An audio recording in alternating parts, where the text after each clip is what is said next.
Rams. The Rams play here. KSPN, Los Angeles. 710 ESPN. A good karma brands radio station. And yes, are we ready? Right now on 710, we're taking off with 9 hours of live and local LA sports talk. The home of the 9-hour LA Sports Mega Block. Ladies and gentlemen, this is your captain speaking. We call it the LAX, LA Sports Mega Block. Of course, powered every day by LAX, Los Angeles International Airport, where change arrives daily. Let's get to it. Time to get in the air. We're taking off, LA. We have clearance, Clarence. Roger. What's our vector, Victor? Travis and Sliwa has clearance right now. All right, let's go. Let's go. Beto, what's going on? Nothing. Sliwa in the A chair. That's what we need right now. That's what we need on this kind of day. Beto in the house. Trav out today. Trav out tomorrow. Emily, good morning. Roars. Jorge, what's going on over there? Buenos dias. Yeah, very good roar. Yeah, I'm ready to go. I got a like a cough drop in my mouth. I'm ready to go. My voice is recovering from the mandates. Producer of the year roar. Yeah, right there. Hey. No. You take that. You take that for as long as you need to take that. For the whole year. The whole year. Jorge, one of the first things you texted me on Sunday is that you were happy for her and BC. Even though you didn't go back to back to back, you were excited about that. It was hard to keep it, hold it in. I knew. But it was that's right. You already knew all the results. Face, exactly. Yeah, you already knew all the results. Were you living Beto, were you living the good life yesterday, it sounds like? I mean, I live the good life every day there, Sliwa. Right. Man of the people's got to be in the streets. Every day above ground is a good day, right? That's what Pitbull always says. Dale. What were you, you did what was yesterday? Yeah, yesterday SoFi? It was a great day because I got to work with Travis and you were at Pachanga. So I saw what you did at Pachanga yesterday. Yep. Where you had waiters upon waiters bringing you fruit. And I didn't know what was going on. Like a king. I didn't know what was going on. Yeah, King Slee was at Pachanga yesterday. Resort on Mondays, yep. Yeah. And the kids, nobody died, right? None of the kids died in front of you from the pool? The kids sounded like they were having a really good time. Let's just say that. There were lots of lifeguards. Don't worry about it. There are lots of lifeguards to protect the slides, kids. the whole thing. They were having a good time. Yeah, so Pachanga took care of you. I saw how you lived. I'm like, you know what? I need to call my fancy friends. So I went to see Brazil take on Costa Rica yesterday in Copa America at SoFi. How'd the field look? I don't know. Let me tell you about the open bar. Was it Rio Grass, though? I don't know. Let me tell you about the open bar. What was the final score? Somebody, I don't know. I think it was 0-0, yeah. All I know, Jimmy Butler was there. Okay. Jimmy Butler's been playing poker at Hustler Casino in Gardena with Neymar. So Neymar and Jimmy Butler was... Yeah, that's right. Him and Neymar, boys. Yeah, they were in a suite together way up there. I don't know because I can't see that high, right? So where they were at. But then they walked by. But they could see the field. Oh, they saw me. Yeah. Yeah, so I was behind the goalie on the north end, so closer to the forum side. So, I don't know. What was the score, Jorge? I don't know. 0-0. Oh, was it? Okay, good. They scored a couple of times, but took them away. Anyways, so they had 4 different drinks, right? Beautiful. Is it safe to say that whether this was at SoFi or it could have been somewhere in Manhattan, it didn't matter. It was the setup, the only reason why you were going. Netherlands, dang it. Well, you're watching different games than us. We're watching France play. Come on. Well, I got money on Australia. We got Euro. Austria. So we got not Australia. The Euros are going on. We got right Euro now. 2024 going on. That's what happens when we're in the heart of summer and there's basically no other sports going on. I bet Austria this morning. Put some respect on football, bro. No, actually, there's nothing else going on. Listen, Euro 2024 is solid. Chill it's just out. I'm not going to pretend like I'm watching it all the time. No, I'm watching it all the time. Me too. So so anyways, I was behind the. We'll get to the Lakers eventually, but SoFi, great setup on the bungalows in the bottom part, right? It's hard to see the game, it really is. But that's why they have the fantastic screen up on top. Yeah. And I was thinking of you because you mentioned the other day how swimming is going to be at SoFi. Yeah. And how you have to, as a swimmer doing the backstroke, you have to look up. So I pretended I was a backstroke swimmer looking up. That's what I was like. Now I know what Emily's talking about. Tracking the top of the building. Yeah. So Brazil, Costa Rica, it was a great atmosphere. Tomorrow, how many people you think? It was over 67,000 were there. Wow. Tomorrow is Mexico against Venezuela. Venezuela. Mexico, Venezuela.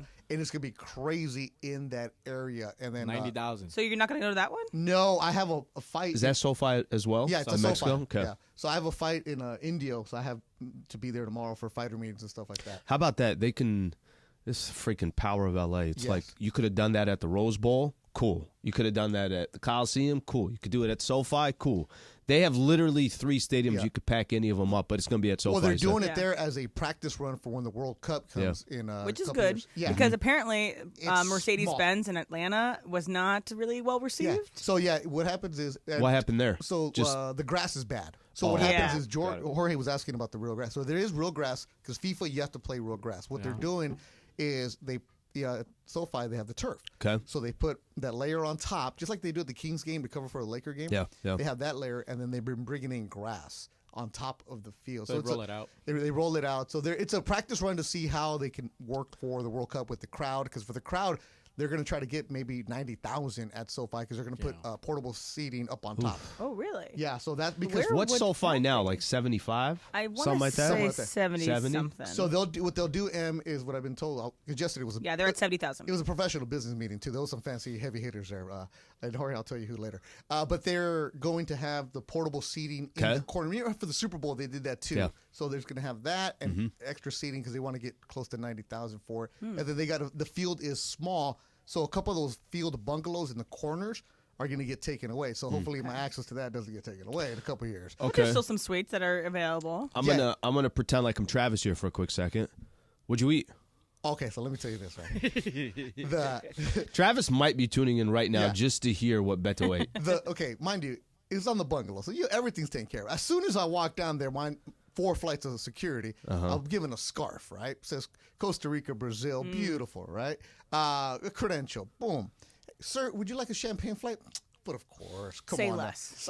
I mean, because I knew I was going to be in the fancy seats, so I wore a collar shirt because I'm going to be networking and hobnobbing, making sure I get us the World Cup tickets for me and you, Jorge. Okay. Yeah, exactly. Yeah, look, I'm taking you. Anyway, pastrami sliders as soon as you showed up. Okay. Champagne and pastrami sliders. I like that. This is right out the gate. Right out the gate. Yes, ma'am. Ceviche. Okay. The Peruvian ceviche, not the Mexican style. You know that Jorge likes ceviche. Yeah. The Peruvian style. Like, is the Peruvian more spice too? No, it's just the Peruvian ceviche is like it's prepared a little different. It's prepared different. Yeah. More fish. It's more just fish beautiful. Yeah. All kinds of sushi that you wanted. You wanted some mackerel. You wanted some halibut. You didn't even look at the field. Like, I don't even know if you ever even faced the field at any point. I had no idea what the score was. Well, put it this way. I knew where I was going. Let me tell you, the yellowtail that they had, sashimi, my goodness. That's the way to be, right? There's a hot dog there. I'm like, I'm not eating no hot dog, bro. Choose my food. This guy went to a soccer game with yellowtail sashimi. Yeah. That's a good damn night right there. You did it? So the best part is on my Instagram, I take a picture from up on top. You know, when you enter from the field level, making it look like I'm with the people because you're the man of the people. Yeah. But hell no, forget the people. I got the trophy. I don't need to be with the people anymore. But yeah. And then let me tell you about the desserts, right? Okay. Oh my goodness. The little puff things. The cream puffs? Yeah, those is that things. What they are? Yeah, but they had a little flavor on top of them, cookies. It was, it's what I deserve after winning. Emily, you should have been with me. You should have been with me after. I like that. I like that you walked in as if like you didn't even know what the event was for. You thought it was a celebration for you. Yeah. Yeah. I mean, I had the trophy with me. And you left the people as quick as possible. You're like, guys. No. Guys, I got this. I already won it. Let me get down there. Let me get down there. People up on top. Yeah, we don't need them, right? No. I knew where I was going. That's pretty funny. Games at 6. I was in the building by 4:45, man, because I knew, bro. Yeah, they took care of me. So this guy got there at 4:45. I would too. Jeez, and then, you going to that kind of event? And then the bar doesn't close after the game. Everybody else gets kicked out. No, sir. Stay here. Oh, no, that's good. Let the traffic die out. Yeah, traffic. We leave. There's no valet, we'll bring your car. The only thing I'm waiting for him to say is he left this morning and came straight here. I wish, man. Because there's probably somewhere to sleep there. Might as well have a bed out there for you and go from there. Yeah, so the field bungalows, amazing. It's just a different experience. That's cool. I'm never going to do that again. That's why I had to take advantage of it. So first time you've been to SoFi for a soccer match like that? Yeah, and legit. Legit. Okay. Yeah. I love that it's a little bit of a, let's warm up here for the freaking World Cup. I know they're hosting a bunch of Premier League teams this summer, so they're going to have Arsenal coming through. My friend's going to go. I might try to get tickets to that. It's awesome. It's probably already sold out, but it's going to be, it's going to be different because you have to have real grass when they're playing with these athletes, and so Rose Bowl lost all those. Rose Bowl used to have all. Well, those. they don't have the amenities that SoFi has, and then also Kroenke wants to make sure that he gets the money in there. So it's going to be big. That's why Jerry's World is going to be huge. They're in Atlanta Stadium and Mercedes-Benz in Atlanta, so it's going to be great. It was a cool experience, and then they're practicing to see how they can figure out the traffic when the World Cup does come. All the people around it, like it was real cool experience. But I will say this: I felt bad for my media brethren. It was $25 for the media meal yesterday. Really? For the hot dog. You had to pay $25 for a hot dog? Hot dog in the Maruchan? Yeah. Damn. Yeah, $25. So the Rams take care of the media. They do a great job. Yes. Yeah. But FIFA was like, nah. I mean, not FIFA, CONCACAF. Yeah. And CONMEBOL were like, nah, we're charging. Yeah, I have a feeling soccer's like, we'll take the. Yeah, they'll take it all. So it was cool, great experience. Soccer corrupt? What? Oh, yeah. Never. And then Mexico, Venezuela tomorrow. And then that would never happen. This Sunday, if you want to come hang out with me, Costa Mesa, Mercado Northgate, we're going to have a Mexico watch party. Okay. Because they're playing all over the country. So Sunday's Mexico game, Monday's USA game, and we're doing it South. Costa Mesa. Okay, perfect.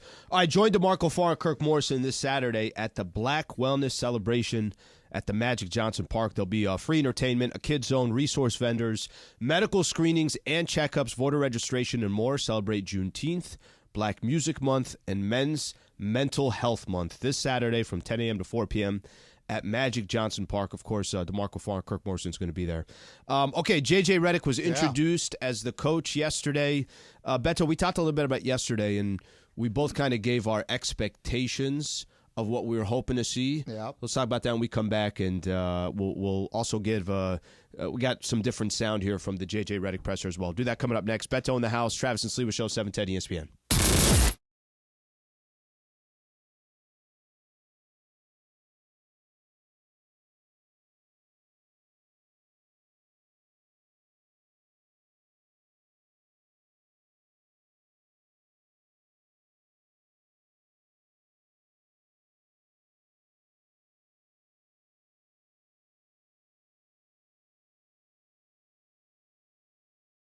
Really excited to see the new schools come into play at the Coliseum. Obviously, you're going to have Notre Dame to finish the season. That's always a special game. But seeing Nebraska showing up, Penn State showing up, LSU at the Collie, that's what I'm really looking forward to. I think both programs, the men's football program and the men's basketball program, are moving in the right direction. And the women's basketball program at USC is going to be ranked top 5 next year. So it's a great time for the USC Trojans to be back on ESPN LA. I'm really curious to see, what does USC football look like without Caleb Williams? What are the adjustments that Lincoln Riley makes? And what is the defense going to look like in the non-Alex Grinch era? New conference, new quarterback, just really fired up on the football side. New head coach for basketball, so almost like a really new team, which is going to be awesome. And then returning to prominence for USC women's basketball, to be back to where USC women's basketball is. I'm super excited to see Juju in her second year, but just the rest of the players continue to grow under Coach Godley. This beautiful thing has been up since the first time SC was here. But guess what? USC is back! And once again, this means something for us. Pumped for this season. USC Athletics back on 710 ESPN.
is the Mid-Morning Spectacular live from LA Live. Travis and Sliwa on 710 ESPN. Beto's got money on things I didn't even. He's got money on like how long an episode of Law and Order is going. Yeah. I have no idea what he's even betting Hey, on. Serbia plays at noon. Hey, Serbia at noon. Let's put go. money on Serbia. Yeah, your favorite team, Serbia, because you're You giving got mad him 'cause I didn't watch stuff. it. Yeah, so Australia is leading the Netherlands 2-1 on a header. It's like I'm not a big soccer guy, but whenever it's What? But We gambling. know. You just told us the entire game yesterday. But you went gambling to. helps you, right? So do you have any money on France-Poland? No, because, I didn't know that game was going Mbappe on. just scored on a PK. Oh man! And he is playing with his mask on. Oh, that's nice. All right, so for those who are in the Euro Cup, we'll keep you updated. Not because, not because of the actual scores, is because Nothing else is going on, right? Beto's roller coaster of some of his bets that are going on. Yeah, I only got one. I bet Australia to win, and they were the underdog in this game against the Netherlands. So that's it. All right, so yesterday, J.J. Redick introduced as the Lakers head coach, and got some different sound that I do want to play. And I think everybody's going to have their thoughts and their opinion of what we thought of day one with J.J. Redick. Yesterday, Trav asked both of us the question, what your expectations were for J.J. Redick in the presser. Is there something that he could say or do that's going to impress you? What would just kind of give me your initial takeaways, and did you walk away feeling better as J.J. Redick as the next head coach of the Lakers? No emotion at all? What'd you feel? See, yesterday I said on the air here on the station that I wanted J.J. to come in and be him and not become coach speak, not be boring. Give something for Laker fans, because you and I deal with Laker fans all the time, and they want somebody who's going to give them hope. Again, this is not coming from what's the roster construction, what's it going to look like next year, who's going to get traded, and who's going to get drafted. None of that. Which is not his responsibility anyways. Yep. Darvin lost his team, and he lost the fan base the night he said, it's just one game. You can't live and die with this team. That right there, he lost it, because Laker fans live and die with this team every single day of the year, in and out of the season. Because you had emergency Laker talk last night, right? Morales kept saying, regular Lakers talk. Oh, but I thought Morales said it was emergency Laker talk. No, I think he was just pumping up the what is the proper way to put it? It was regular Lakers talk. But if it would have happened today, it would have been emergency Laker talk. Yes. Oh, see, that's what it is. So I was usually for press conferences, because we've been there for so many years, and we see him. I'm like, coach speak, blah blah blah. We're gonna be here. It's an honor. I wanted JJ to get Laker fans fired up, and he did that to a point. He also had some moments where I'm like, kind of cringy, but for the most part, I took away from that. This sounds like a guy that wants this job and only this job, and that for Laker fans, that's a good thing. It's okay. I'm going to play some, because I think, and I don't know if this is what you're talking about. Either it was on the cringy part, or this was on the it fired you up portion of it. He was talking about, question came in of some of the misconceptions that people might have on J.J. Redick, and you could tell Redick's coming in with a chip on his shoulder, and a lot of people are saying, which I think is completely fair. I don't think it qualifies for a chip on your shoulder. He's never coached. That's a fair question. That's a fair. Yeah. I don't think anybody should be arguing that. And if he's got a chip on his shoulder for that, but here's J.J. Redick on just what the last couple of weeks have been like, and some of the different things that have been said about him. It's a valid question, and I've certainly heard everything. It's been a really interesting 6 weeks or so, just in terms of being part of the engagement farming industry. It's been really interesting. However, I don't really have a great answer for your question, because I really don't give a like, honestly. I want to coach the Lakers. I want to coach the team. I don't want to dispel anything. I don't. I want to become a great coach in the NBA, and I want to win championships, and I want my players to maximize their careers.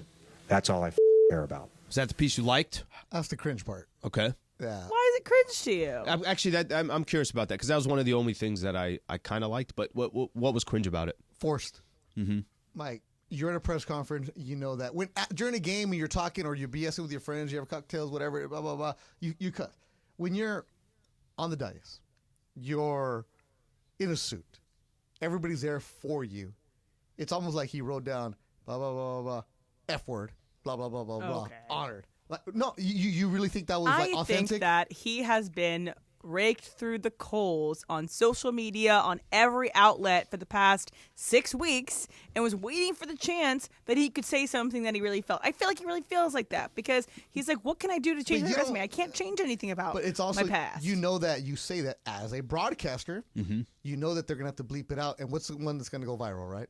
What's the one people are going to talk about? One he cursed at, where he cursed twice in 10 seconds. We're doing it at 10:23 right now. And it's like, oh, he did it twice. It's like, it just seemed, that part right there seemed forced, the curse. Everything else, I was fine with. Do you know what's funny? Mind you, I swear up and down a lot, so I don't care. If I take out, let's pretend the curse words weren't there for a quick second. The part that he said, I want to coach the Lakers. Boom. I want to coach the Lakers, period. But that's all I needed. That's one of the few pieces that I take away from the entire, I think it was maybe a 45-minute press or something along those lines. Yeah, it was long. That's one of the few things I take away, and it's like, all right, yes, there's going to be a lot of noise. Yes, there's going to be a lot of chatter. But by the way, it's as justified as can be. The man has never coached before in his life. So I don't know how anybody's going to not have hesitation towards J.J. Redick. If he's got a chip on his shoulder that, hey, I could be a good coach in the NBA, okay, I get it. Yes, you can have a chip on your shoulder, but it's not like anybody that's questioning your resume because there is no resume when it comes to coaching. It's not like that's not unfair. Yeah, you know what I mean? You're showing up, you're looking at the members of the media, and LA media is soft, like we know this. And you're looking at them, and you're like, there's my friend, there's my friend, there's my colleague, there's my friend. Like, nobody there is going to grill you. This isn't like Frank Iasola is going to come in and just rip you. No, it's, hey, JJ, you got the job, cool. All right, it's a beautiful day at the beach, let's go. Like, nobody's going to rip you. Nobody's going to attack you. It's going to be soft, and that's what press conferences are, especially in LA. So you didn't have to. But I was more about the part where he was like, because I'm driving around, listen, Mason in Ireland, and they have him on, and I'm like, damn, I want to coach the Lakers. For a guy who's not from L.A., he gave me the impression that he understood the significance of what it is to have the role as a Lakers coach, watching from a distance, a guy that went to Duke. He talked about the Coach K connection, how Coach K almost got lured 20 years ago to be with the Lakers. So he understands the history, and that's something that, like Frank Vogel, NBA coach, but he's not, you're not going to look at him like, that's a Laker guy. Like, JJ came, mind you, we knew JJ was going to get the job. It was his to have once it after Dan Hurley. You really believe that? Okay. Like, Dan Hurley was not going to get this job.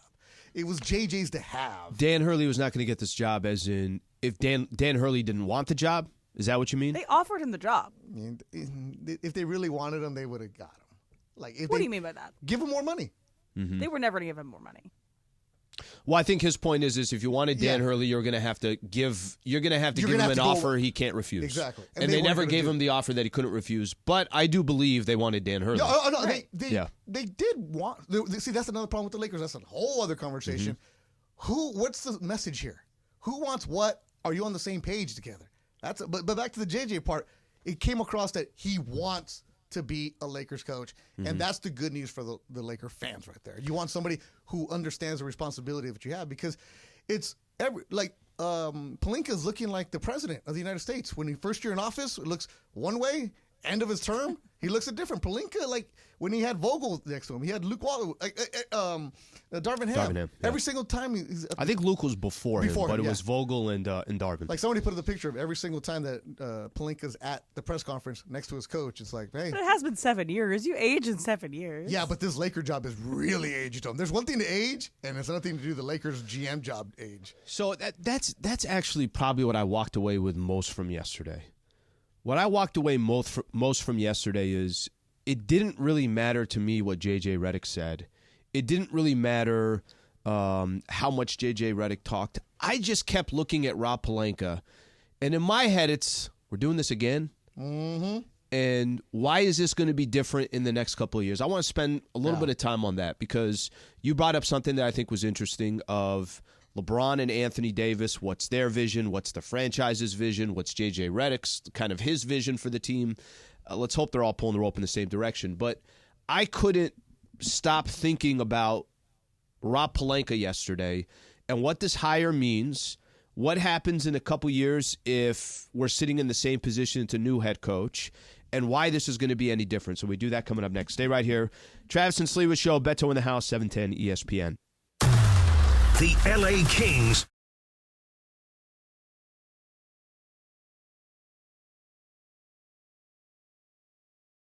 major announcement number 2.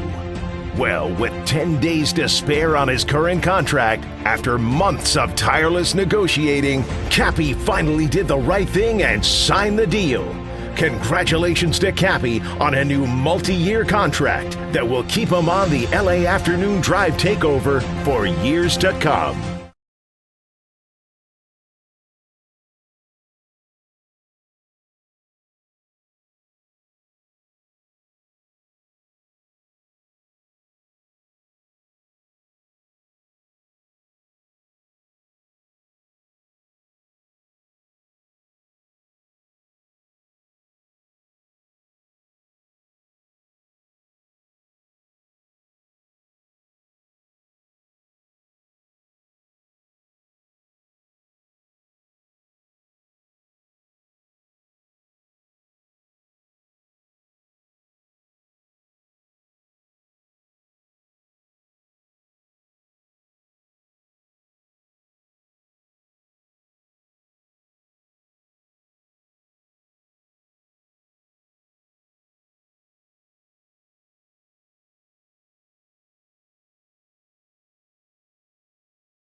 But do you think it's the right move? Do you think it's the right strategy? No. Live from LA Live on 710 ESPN.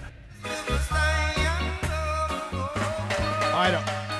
Let it breathe. 100% let it breathe. Our All-Star Friday night is right around the corner, and that means it's time again for our All-Star student nominations, thanks to Rotolo Chevrolet and Capozio Buick GMC. If you know a student that is an all-star in the classroom, in their sport, and in the community, go to ESPNLA.com to nominate your student. Parents, friends, family, teachers, and coaches can all participate in nominating an all-star student. Go to ESPNLA.com today. Rotolo Chevrolet and Capozio Buick GMC. Come see what the fun is all about. Yeah, the All-Star Game's right around the corner here. Like 2 weeks. You here? You weren't here last year, I wasn't right? here last year, no. How about this year? We got to do our draft soon. What's the date? July 12th? Is that what you said? I mean, we still have the draft from last year ready and available for all of us. We cleaned up the entire studio, but we did not touch that draft board that's sitting it's there. got to stay there. It's got to stay unwashed, and it's just going to have last year's board available. I'll be there, and I will not be injured, so I'll be able to play. But I've been catching the last 2 years, so we got the I'm ready to go. former MVP from a year ago, So Jorge July in the 12th, house. right? I think July 12th, is it? Yeah, July 12th. I'm here. Yeah. All right. I'm here. Let's go. Where's Fudge? That guy. I love that guy. I thought that pitch was enough. I thought he was going to get whatever he did. He said, I'm here. Alas, that was it. that is not true. That's all he needed to do. Just show up, and he was good We to go. should have the next year. We should have an award called the Funchess I'm Here Award for the person with the least amount of absences. I like that. Whoever has not called out the most. Yeah, that's right. That's He's right. on vacation this week. Mason wins and goes on vacation. I love that. I love his contract. Okay, I gotta be honest. It's a little baller right there. Right? He wins, comes back for one day, and then is like, all right, guys, I'm gonna call it a day. It's like taking your time off after the parade. You're like, yeah, I gotta go. Yeah, I gotta go. He's like the Joker, man. Like, I just want to go back with my horses in Hawaii. Let's go. So when we talk about JJ, I just have this thought in my head a lot. Okay. It's like, so we're saying he has no experience with that stuff. I don't know. There are a lot of people that can get into their job. I mean, you get a job for a reason. You interviewed well, you did whatever you had to do, and you can be really good at a job without the experience. Like, I came into my first job in radio. I'd never worked in radio ever before, and I go in, and I rise really quickly, and I get the job that I wanted to have. And I got this job within, 3 years of working at radio? So I think that it doesn't necessarily mean that someone isn't going to be good at their job if they don't have the resume experience. They might just be perfect for this job. I haven't done it yet. Okay, it's a good point. It's a fair point. But let me can JJ Redick be a good coach and still get fired by the Lakers in a couple years? Could that happen? Yes. Okay. Could JJ Redick start as the head coach of the Lakers and then 5 years from now he's got other stops and then have a lot of success somewhere else? That could happen as well. Absolutely. I think, Em, what you're saying, you're not wrong. Somebody can have success, but just think about what the Lakers are doing here. And it's all good. This is the plan. This is the decision. That's why I keep looking at Rob Pelinka, and a lot of my attention goes towards him. But think about what they just did. They just took somebody that was yes, he's a former player. Yes, he's doing media on a podcast, and he was calling Game 5 of the NBA Finals. But he's never sat on a bench at any level. And it's not just, hey, here's the keys to the Charlotte Hornets where we're going to give you time. There's a lot of young players. In the presser, he said that the Lakers understands the expectations, that the Lakers have a good enough roster to go win an NBA championship. You've never done it before, and the expectations are going to be on the Lakers, too. You got to win right now.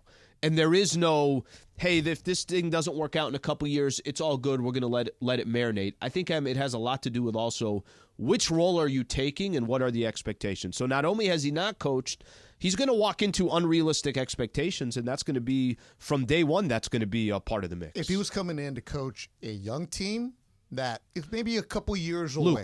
Luke, I think, is a good example of that. If he was coming in to coach, let's say, an OKC team, right?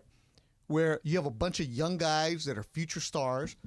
Okay, you have LeBron, who's 40, who you need to win this year for LeBron and his titles and his legacy. AD together, you have to do it now because the Laker fans are not patient, and they shouldn't be. And to your point about you come into a job and you can do it, but you came into ESPN. What was the job? It was an entry-level job, but right? ESPN is the Lakers of radio. But it's you like didn't, the place you didn't come into. You weren't the SportsCenter host. You weren't the anchor that night. Sure. Yeah. That's what JJ Redick is. Yeah. He's Neil Everett. He's coming into the Welcome top. to day one. Here's Scott Van Pelt show. Yeah, here you go. Mm-hmm. You're running the. That's exactly what he's doing. Having never read a prompter, like that's where JJ Redick, mind you, he will be a good coach, but the learning curve. We don't know what it's going to be. Okay, but you guys are saying that, okay, if this was a young team that JJ was taking over, this might be a better job. But none of them would be a better job. It's just the expectations. Yeah. But aren't they almost constructing this team kind of like a young team? You have LeBron and AD over to the side, and they focus on player development of quote unquote math and all this stuff to make everybody but Anthony Davis and LeBron James better. So how different would it be if there was no LeBron and AD? Before you used to cover the games with Marcelo Huertas. Remember those teams where there was big difference. Robert Sacre, what's up? Yep. Just came in on the bench. Literally laying down on the bench. Would he be taking the same heat right now if he took a team like that? It's not even the heat. It's just it's the question you just offered of what if LeBron James and Anthony Davis were not on the team. Exactly. It's a completely different job. Yeah. Because you could say, well, Laker fans expect a championship. Okay, that's fine. I don't even think that's that big of a deal. It's what's realistic and what's not realistic. If LeBron and Anthony Davis aren't on the team, then you're going to tell J.J. Redick, bro, you kind of have no expectations. You know what everybody's going to be hoping for is that what the team looks like from day one looks better a month in. Yeah. From month one, looks better 2 months in, 3 months in, something along those lines. But, hey, maybe we can be in the play-in tournament. Maybe make the play-in. Yeah. You know what? By the way, but if you don't make the play-in, all right, the world's not going to end. You got a young team. The Western Conference is tough. Mm-hmm. It's everything else. No, this should be LeBron, AD. Should be a top 4 team. What happens when J.J. Redick is the head coach and we're 2 months into the season? Do you think Anthony Davis and LeBron James this year are going to play 70-plus games again? No. If I had to take my bet, I'd say probably not. Yeah, that was pretty special that those two played 70-plus. No. What happens this year when J.J. Redick's got a roster and he's got a team and you're a couple months in and the Lakers are on a 5-game losing streak and you're looking up at the standings and they're 10th place again in the Western Conference. Sure. So what are everybody just going to say, you know what, it's J.J. Redick's fault again? Yeah, again, it depends on who is on this team. And so I feel like that this might be the first time that it's Pelinka's head and not the coaches. Because, again, we've talked about this many times before, but it's like, how many times does Rob Pelinka get to choose the next head coach? Mm-hmm. Okay, clearly he's not making the best decisions as the head coach or the best decisions with this team. And so how much longer does it have to make it? That's a great point. Because JJ might be the future and might be a coach they want for longer. It might be the first time it's Rob. So this is why I said I kept looking at Pelinka yesterday. About time it's Rob. I kept looking at Pelinka yesterday because the only thing that kept going through my mind was, damn, we're doing this again. Right? This happened 2 years ago, happened 5 years ago, and Rob is obviously going to say what he needs to say to introduce the next head coach. But I think, Em, that's where I was going at, is what was different about Pelinka yesterday introducing J.J. Redick that was different 2 years ago when he was introducing Darvin Ham? We heard analytics this time. We heard that they're going to develop an app, right? We heard we're going to player development. Player development. There were so many bullet points of what they wanted to have out there, and that's great. It's development in 2024. What the rest of the league has already, for the majority of the league, has. Like, oh, we're going to do this. We're going to give the guys an app that they can figure out their development. Okay, cool. But that's what are you doing here? But Beto, do you see where I'm kind of coming from here? Absolutely. At the end of the day, when's Rob going to be accountable? J.J. Redick, whether he's successful or he's not, will fall on the shoulders of Rob Pelinka. Darvin Ham, the team deemed he was not successful. That should fall on Rob Pelinka. Frank Vogel won an NBA championship. A bad trade for Russell Westbrook changed the entire franchise.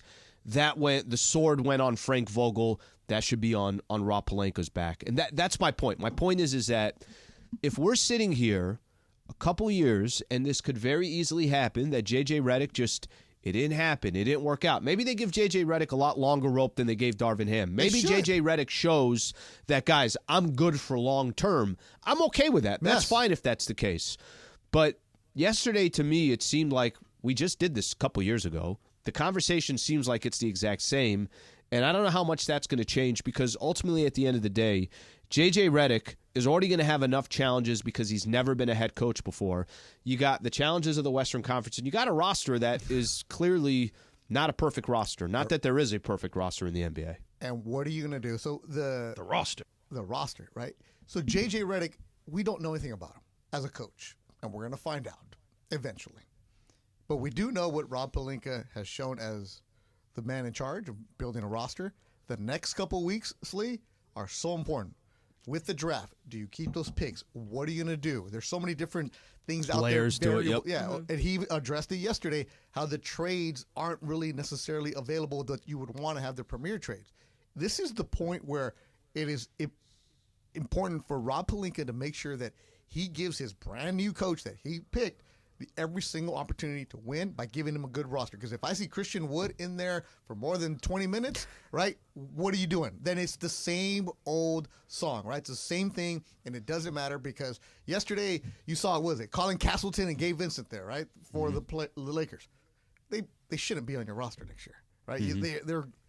You have to give your new coach every opportunity to shine. If not, then we're going to have the same conversation in 2 years. Rob is also the guy who created something out of nothing with their run to the Western Conference Finals and that trade deadline, making great moves that gave them the opportunity to get to the Western Conference Finals. But he's also the guy that traded for Russell Westbrook. And so you know what it is. You know what it is, Em? It's not that you don't want to give him credit for getting to the Western Conference Finals. Is the squad just has no stability. None. I have every year. The organization has no stability. The organization has no. It's every year. It's like, geez, it's another big change. It's another big time change. And I think if you look at the franchises that are probably having most success, and I don't think this is unique in a company, the companies with most stability are usually the ones that are most successful in every business. And I think that there is this back and forth. And you mentioned something, and we could do this at 11 o'clock, but you mentioned something about, okay, well, if he's got to give J.J. Redick all the proper pieces to succeed this upcoming year. You know, LeBron and Anthony Davis are trying to win right now. But I feel like there were some quotes from Pelinka yesterday that was softening the, hey, there's no guarantee we're going to go out there and go get another big-time name. Yesterday. Do you remember at the trade deadline, Rob Pelinka addressed Lakers didn't make a trade, and he said you can't buy a house that's not for sale. True. And he kept talking about watch out for this summer. We're going to have 3 number 1 picks. I'm waiting for it. That's kind of whether it was real or it wasn't, he gave off at least the thought process that, hey, they're going to be very aggressive this summer. Well, what if they're not able to be aggressive? The whole talk was we're not trading those picks, right? They're going to be chips that we can use to get better. We got to use those assets. Got to use those assets. Yeah, well, we can't just give them away right now for a rental. Okay, we'll do something. All right, we'll do that at 11 o'clock. Hey, did you see coming up next? Stay right here, Travis and Sliwa Show, 710 ESPN. Okay, so I'm looking at it. Prize Picks, we all know, America's #1 daily fantasy sports app. I'm looking at it right now. with over 5 million active members. Here's what I'm looking at here. And immediately I started looking at baseball. And this is the great thing if you're just betting home runs. I'm going to take my chances on the more or less. I'm going to go less on those half home runs. Yeah. Right? Like, why would I take the chances of somebody, even a guy like Shohei, who's been incredible, unbelievable over these last week, 2 weeks, or whatever the case is, I usually go under on those. So Freddie Freeman tonight against Chicago, I'm going on the half home run. I'm going to go less than on that one. I'm not going to take the more on that. You got a pick in there that you're looking at? Well, I'm actually looking at Serbia and Denmark coming up. That's right, the Euros, you can pick them on Prize Picks. And Messi plays tonight against Chile, so that might be Messi half a goal. I don't know. I think I might go with Messi to score against Chile tonight. Maybe we should look at Miguel Rojas with his every time hits. That dude gets a hit, he's the Dodgers end up finding a way to win. Also, by the way, we've talked about this before, WNBA, Major League Baseball, look at it all. Download the Prize Pick apps today. Use the code 710, first deposit match of up to $100. If you listen to 710 ESPN, basically everyone is playing on 710. They're a great partner. That's code 710 on Prize Picks. Take advantage of that deposit match of up to $100. Pick more, pick less. It's that easy. There's a new fall lineup coming.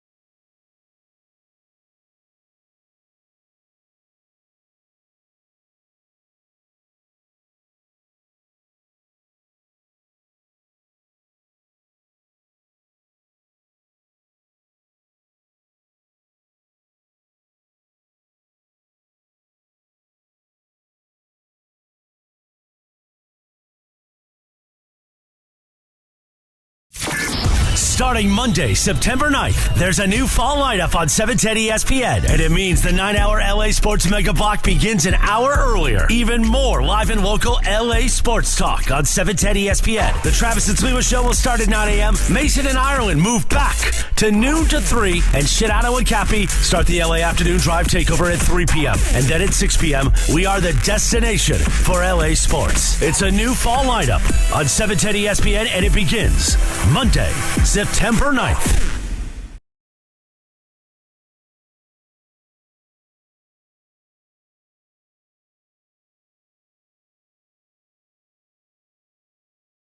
June 30th, Copa America, Mexico, Ecuador. But that's in Phoenix.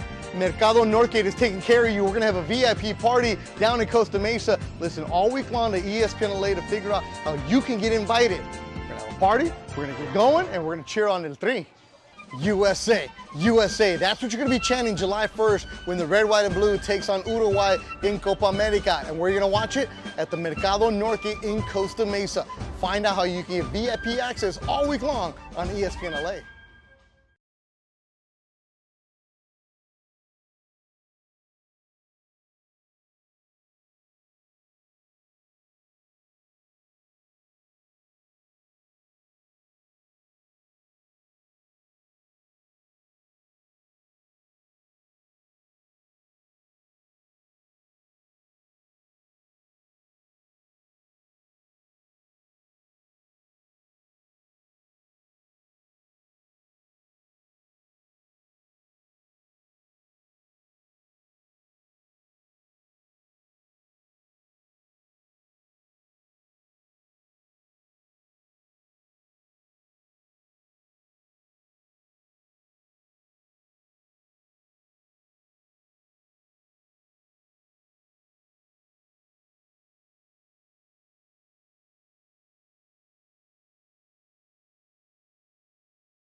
Basically, the days we don't do Ask Slee, we do this thing.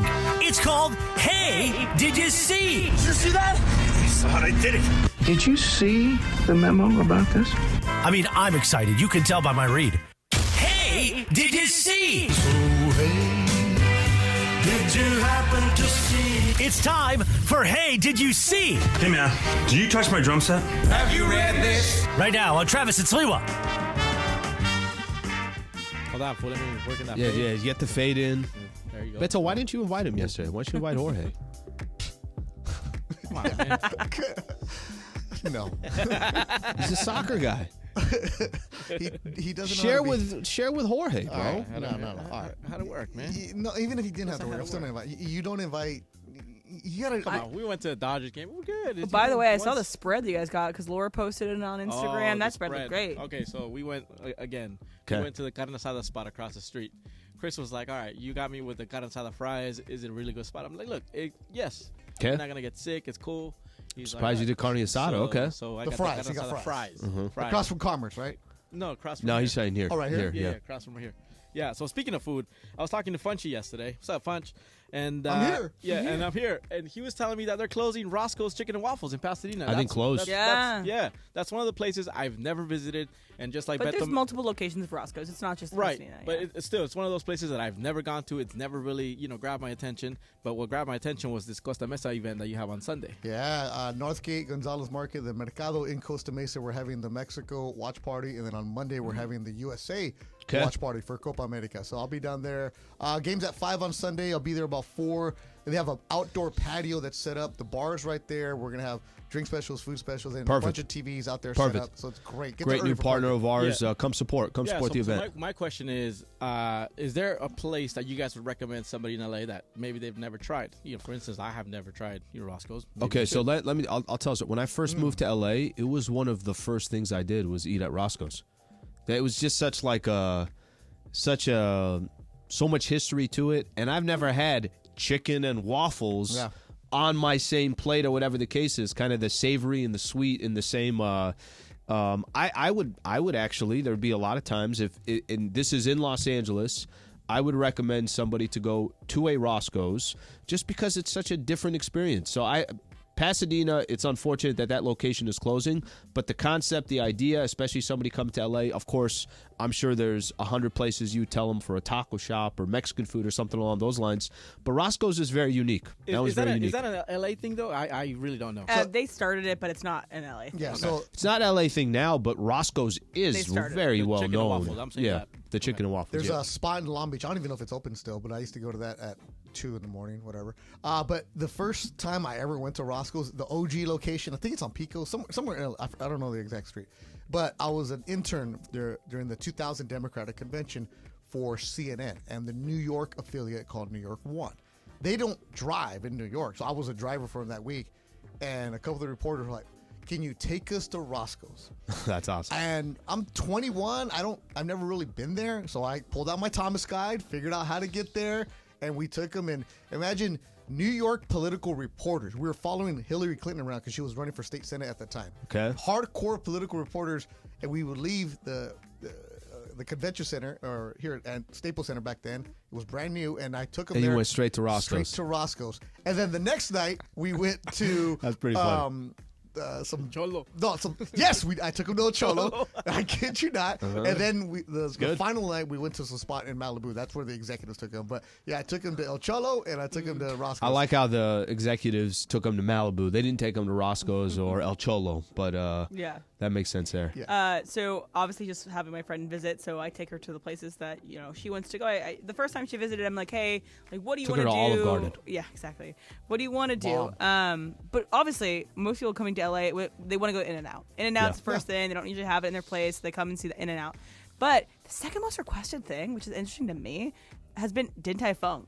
Everybody wants to go to Din Tai Fung because there's only a couple locations, and and most of them are in Southern California. So Din Tai Fung is the second most popular of my friends who have visited the places they want to go. There's a couple of places. Castaway in Burbank. You guys been there? No, I don't go that way. It's I don't think I've been. No. And then there's a place off of 7th. I see it every day. It looks like a warehouse. It's called Bestia. Oh, I went there. No, Bestia is fantastic. It's so good. Yeah, Okay. Bestia is You don't belong expensive. No, but I can take the lady If there. you want- She can go. You don't. If you want a nice restaurant, something like that. But I feel like a lot of people, if I'm taking somebody, just as an example, it's like somebody's down in San Diego. They also just want the hole-in-the-wall spot. Right? yeah. Like a lot of people just give me some authentic whatever it is. That's it. It's Mexican food, something along those lines. Yeah, the real I think that's what a spots. lot of people typically want. Yeah, but if you're the tourist, you go to In-N-Out, you go to the El Cholo, you go to the Roscoe's. Yeah. But again, Roscoe's, while it is good, is kind of a touristy spot. It's a place you got to hit. All right, so yesterday we saw the Stanley Cup, Game 7. The Panthers won it for the first time. Go Kings, go. And there was a dog. There was a dog. Of course there was. The golden doodle. Big old dog. Oh, that dog. Wait, the same Laker one at the game. Laker game? Is it the same dog? I was going to ask It's you. the Is that same too guy. big? What is the purpose of having that dog in the front row? Seriously, Stupid. I don't No, understand. that dog's an influencer. Yes. That dog has huge following. Okay. Yeah, and that's why he was there. That's the only reason he was there. He has a huge following, Okay. and they invite For those. what? Those guys get invited. Being a could big it- dog that's really pretty. Could it be as Yeah. simple? Could it be as simple as this? There's an audience that follows this freaking dog, whatever it is, right? Like a couple million followers or whatever the case is. Yeah. That knows nothing or cares zero about sports, and it's like, well, if we could just put this dog at a Laker game or this dog at the Stanley Cup, maybe we can garner some new listeners, some new fans, or whatever the case is. I think it's absurd when I saw the dog at the game. I'm like, at the Lakers, what the hell is? That dog is What too am I big. missing here? And then the players are going up to the dog.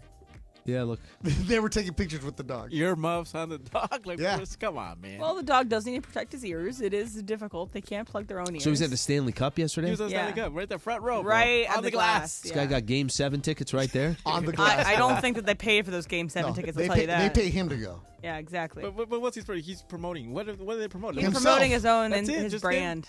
You should bring Rookie, man. We should start something with Rookie. Rookie doesn't have the following, bro. Does Yeah, that- we yeah, can they get don't it going. want him there. No, that's the thing that people They do. don't want Rookie They there. got to put him on Lakers. It's Lakers kind of like talk. Doug the Bring him Pug, in. if anybody knew who Doug the Pug was. Yes. There are famous dogs out there, and I just don't get it.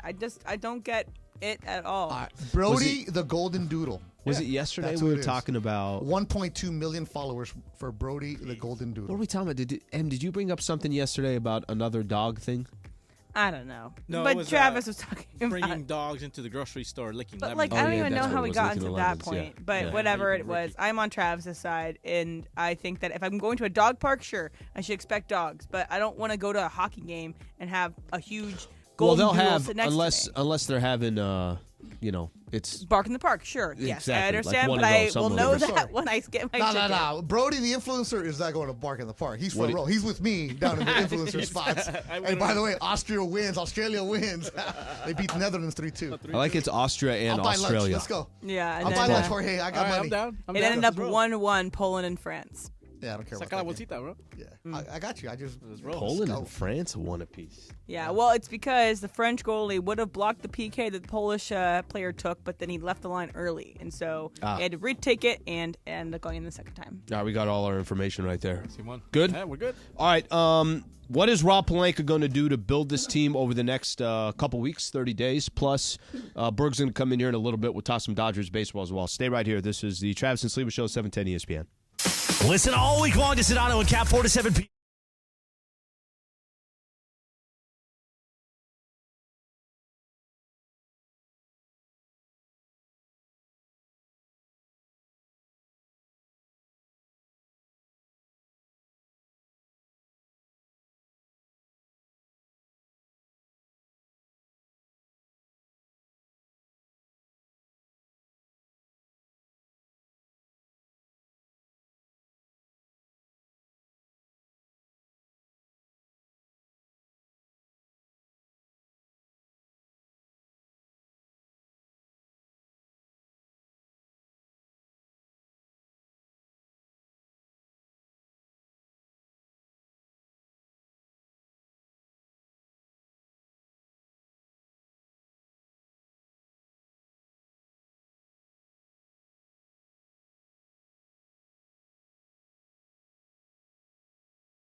Station.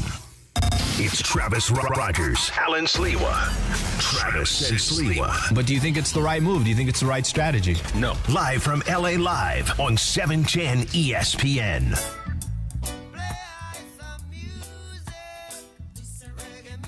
This one will let it breathe. All of them. This. I watched the Barley movie. 15 minutes. I watched the It's good. Barley movie. It was a little tough to understand sometimes. The accent was, they were really heavy. Oh, yeah. The Jamaican accent. Yeah, and I was like, okay, so I put subtitles. It wasn't very good at all. You didn't like it? I didn't like Why it is that? that much at all. Yeah, because it was in a weird. They took a weird time period and didn't explain very much of anything. Mm-hmm. It just was like, his best friend was stealing money from him. They just had him stealing, like, hey, you're stealing money from me. They didn't Yeah, because actually. he was wearing nice suits, and he found out because he's wearing nice, and he's not booking certain didn't actually places. do Well, yeah, anything- trust and everything else, but they didn't actually tell me anything about that. I wanted to know more about his younger life. They didn't go into, like, he cheated on his wife. His wife cheated on him. That was a known thing that happened a lot. Mm-hmm. And they just made it seem like it was nothing. I wonder if that's more for like a documentary or something like that. But I guess you can make that movie-esque and add a little spice to it. Yeah, I thought it was good. Did you see it, Beto? No, I haven't. I'm saving it for a long flight. Yeah. Probably when I'll see it too. Well, It very much feels like a flight movie. Yeah. It's one of those where, like, okay, I want to get into it. Like, I don't watch movies at home. I watch shows or dumb stuff. So you'll get distracted if you watch it at home? Absolutely. Yeah. Absolutely. All right, listen to Sedano and Cap all week long for your chance to watch Saturday night's LAFC match at BMO Stadium. inside Call Jacob suite. So how about this? Nice. When you hear producer Lindsay give you the cue to call, be call number 7, take the pop quiz on that day's show's content. The winner picks up 2 suite passes and qualifies for the grand prize. VIP pre-match sideline passes with Jacob and Ronnie. Listen all week long to Sedano and Cap for your chance to win. And remember, call Jacob at 844-24-JACOB. That's 844-24-JACOB, or visit calljacob.com. That's a pretty cool little good setup, little pass right there. And Jacob's going to be in today for Game of Games. And by the way, just one thing. Yeah. BMO. It is just BMO. BMO. They do not like BMO. It is BMO. Okay. And we've been talking soccer all morning because it has 2 great games. Yep. So France, Poland. Stan. And Beto's betting on games he's never even. No, I mean I took Australia against the other ones. Austria. You do it on Prize Picks? You do more or less on Prize Picks? Yeah, actually, Emily and I just did that on Prize Picks right now. I gave him a bet for the next game, and we'll see. But don't blame me. Don't blame me. I never blame you. I take right there. So Christian Eriksen, who plays for Denmark, coming up at 12. That's our guy right there. You stressed or you feel good about it? Man, it's been a good morning already. You saw how my night was playing yesterday. House money. I got house money. House I'm buying money Jorge lunch now. That's it. We're good to go. Thanks, Australia. We're good. How what'd you take? Just kind of your thought. What'd you think of yesterday? The presser, you were there. The vibe, having JJ Redick around. What'd you take away from it? I was impressed by JJ yesterday, and there was a couple things that were impressive. He had a little bit of an arrogance to him that I actually really liked, and one of the things I think he's always had that arrogance to him. Yeah, but I never really saw it in person, kind of thing. The one thing that I liked, the biggest takeaway for me from that whole press conference was when Dave McMenamin asked Rob Pelinka a question about Dan Hurley? About Dan Hurley. And he, Rob Pelinka was just kind of like moving around it, was just talking about like this is JJ Redick's day, yeah, right, all that kind of stuff. Well, I'll answer that at another time. And JJ went to him for a different question, and JJ goes, "I'll answer your question in a second, but I want to go back to this." Can I play it? Let me go. Yeah, because I think you're right. I think that was.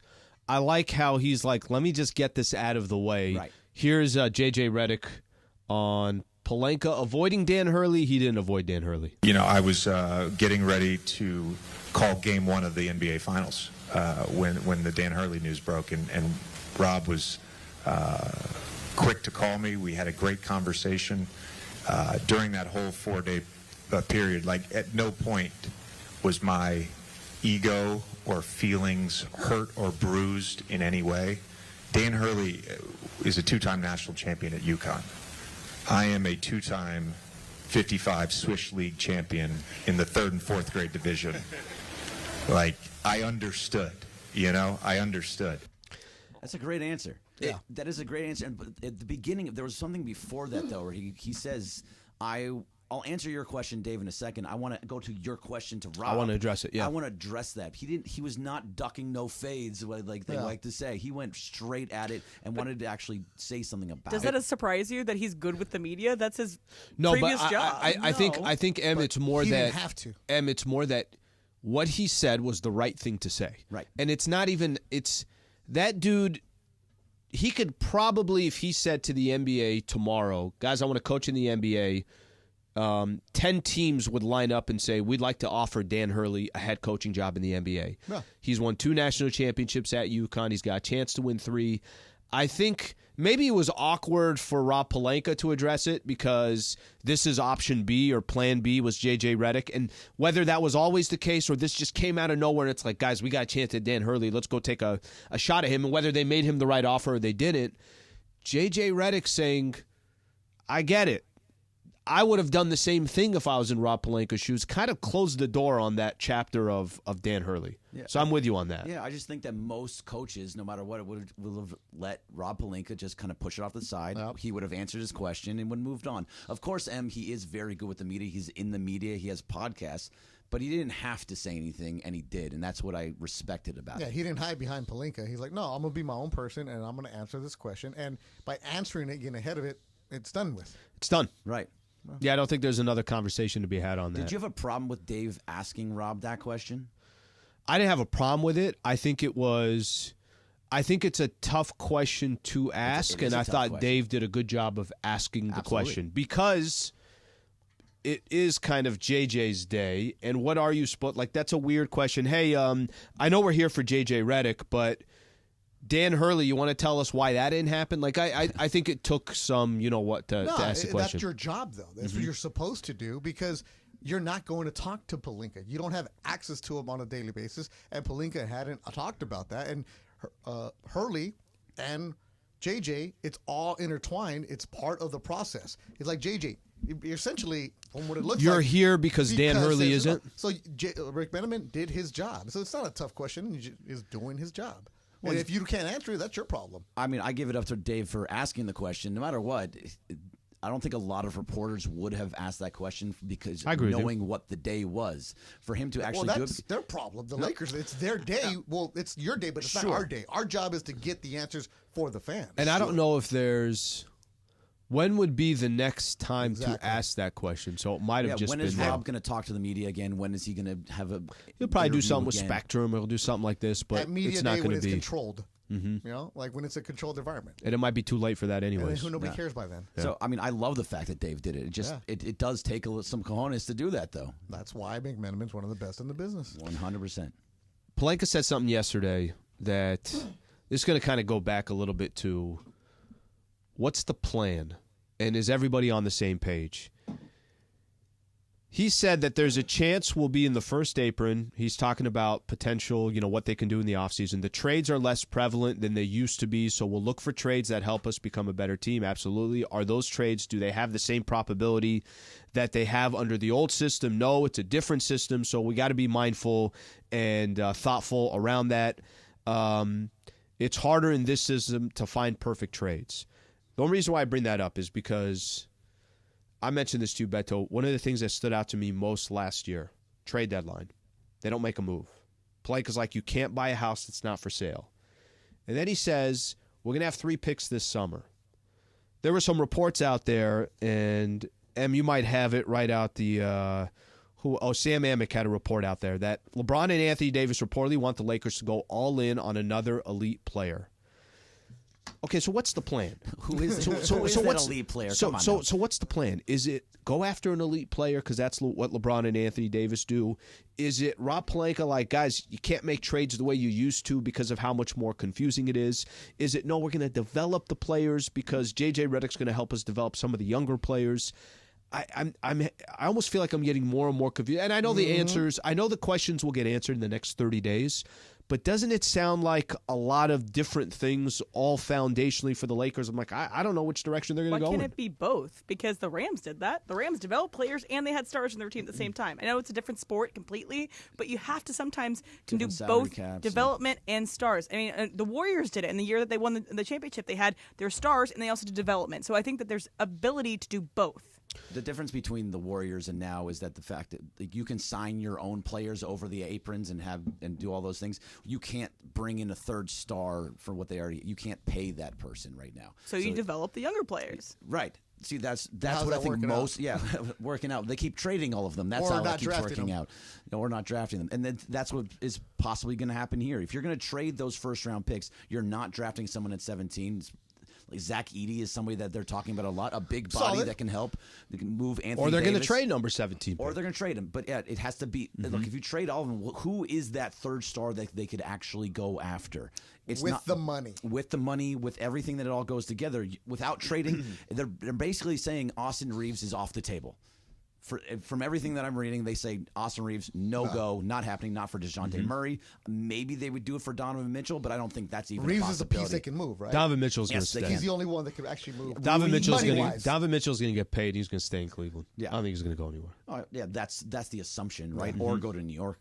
Yeah. Get paid. Yeah, I just it's funny because I keep looking at this, and there is a little bit of confusion. It's like what LeBron and Anthony Davis's goals are.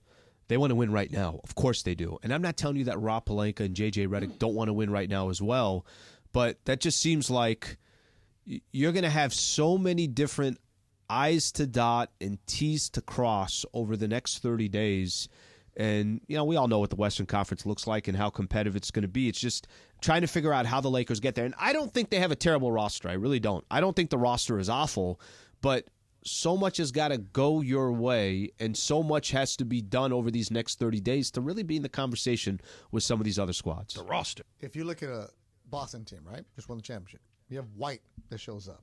You have Peyton Pritchard, who is out there, right? You have guys traded for Holiday. Yeah, you have guys on your team. You have depth. The Lakers, what did we say last year all season long? They have no depth. Because when AD would come out, LeBron come out, it was like, hold your breath and hopefully you don't lose by 25 with these guys, right? That you want to have those guys that are 8, 9 spot just to plug something in. Not that you need them to win the game, but just to maintain. And supposedly that's what they did in the offseason. There was supposed to be depth. It was supposed to be 10, 11 guys. They kept it all together. And I think that's pretty much every team, though. If you go through if you have 2 stars on a team, Jokic and Murray, if they're both out, you feel pretty good, but you're still like, okay, I don't think it's we have to be good in the non-Jokic minutes. That's every team that's going to go through that. Jason Tatum, Jaylen Brown, if they're both out, they're going to struggle. You need to have guys that are going to be able to at least keep it consistent throughout that point. Because right now, what you have right now with Rui and D'Angelo and all the guys, what was this last year, it fell apart when they went off the floor. Do you think D'Lo's going to be here in 30 days? I mean, I don't think so. I don't know where else he's going to go. So he talks a lot about going to Orlando, but Orlando doesn't want to give him any more money than he's going to get from the Lakers. It's actually, if he opts back in, the Lakers lose a ton of money that they have to spend. And all of a sudden, he can actually hurt the Lakers' chances for signing other dudes. So I think they only have the mid-level exception. If he opts into his contract, you only have the mid-level. They will trade him before you can even. I believe a sign and trade is more likely than him just walking away and getting you might know $80 better million than I somewhere do. else. When was the last time there was actually a sign and trade that happened in the NBA? I feel like that is not something that happens all that often. As in, he opts into his contract. Yeah. If the market is dry, and it's not that it's dry. It's that they don't have interest in him. Other teams don't have interest. They don't want to use their cap space towards him. There's a reason he's been bouncing around from team to team to team, right? He ended up back with the Lakers like, I'm more mature now. Well, then we had what he had last I mean, if you think about it, though, D'Angelo is the exact type of player that the Lakers want, a 42% three-point shooter or lasers, a guy that's going to hit, but he just Or the falls exact apart in the playoffs. opposite, because J.J. Redick said yesterday, if you got to play both sides of the ball, right? D'Lo does not play both sides of the ball. No. We've been saying that ever since since Vogel Ohio left. State. Yeah, right. You did some Blue review this morning. I did. Toss some Dodgers when we come back. Sure, I got a little bit. All right. Wow. I'm Busy man. hosting I know, he's Mason hosting Ireland today. Oh, you're a today. Mason today? Yeah, I'm Mason today. So, like, yeah. my voice is not the greatest, so I'm. It's better than yesterday. Yesterday was. As I write in all the YouTube chats, more Berg. We get Berg today. Let's That's go. right, Beto. More Berg. All right, we'll talk some Dodgers coming up next. Stay right here. Travis and Sliwa Show, 710 ESPN.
ESPN. Oh, good jam right there. Let it breathe a little bit. Let it Going breathe. all reggae today. Yeah, Look at you. very nice. Look at you. Is it Reggae Day? Yeah. Just time to Today's chill, official reggae day. Reggae Slee Tuesday. A-Day is Reggae Day. Yeah. That's a good Every one day right there. is. Every day. Do you like iration? Yeah. Yeah, pretty good. I listen to them sometimes. But this old school. This it's good stuff right It's time to chill, man. Come on. Yeah, you had the Coming freaking down. Mandy's going on. Coming Let's down. all relax here. For a Come minute. chill with me on Sunday, though. So Yeah, I need relax. you to come hang out with me. Northgate Gonzalez Market, the Mercado in Costa Mesa, the new spot. The road to Copa America is going on. I went last night. Sunday, Mexico is taking on Ecuador. Oof. 4 p.m. Show up early. The game's at 5. Northgate Gonzalez Market is going to be, as Chris Morales says, party, oh, party. Me, Mario Ruiz are hosting. It's great. Go to ESPNLA.com for a chance to get the reserve seating, which is a little special prize for everybody who wins that. This is going to be standing room only. So you want to have your table, go to ESPNLA.com for all the information. And as always, make sure you go to Northgate Gonzalez Market.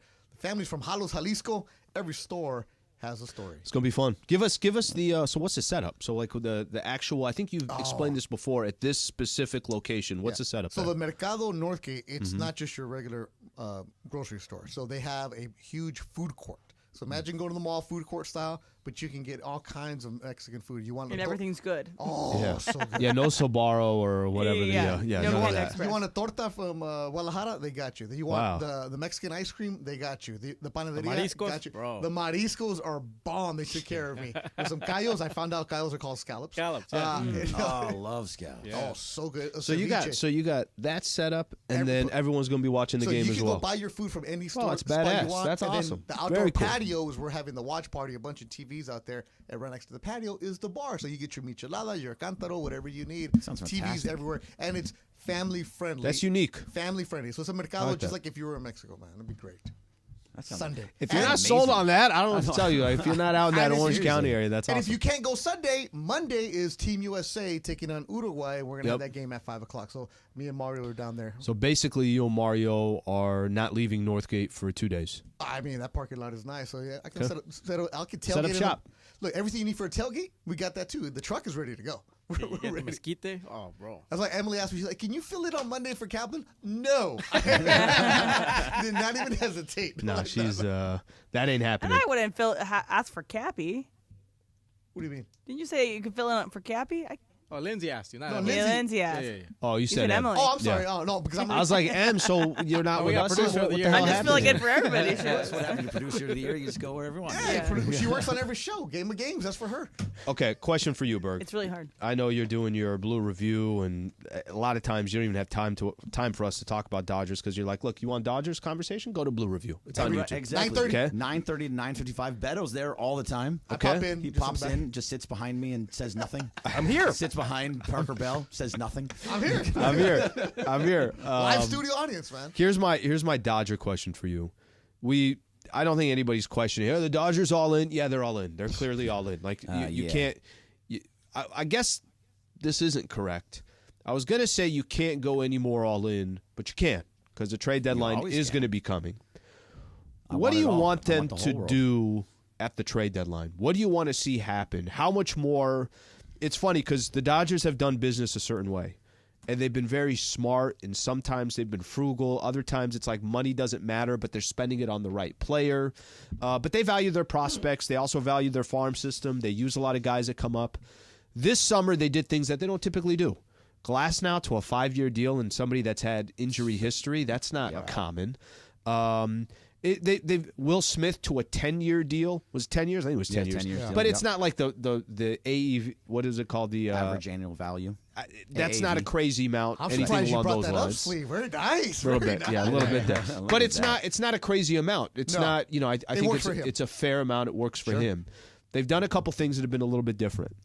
How much different do you think the Dodgers will be at this trade deadline compared to the way they've run the organization in the past? And I'm really just referring to because Shohei's here and Yamamoto's here, and you've gone as far as you can go all in. So I think it's a little bit of a misconception that because of last year they didn't do too much. They just got Lance Lynn and Ryan Yarbrough and a few other little pieces that they don't usually do this. They go out and they get a dude when they need a dude. So and I think that's what's going to happen this year too.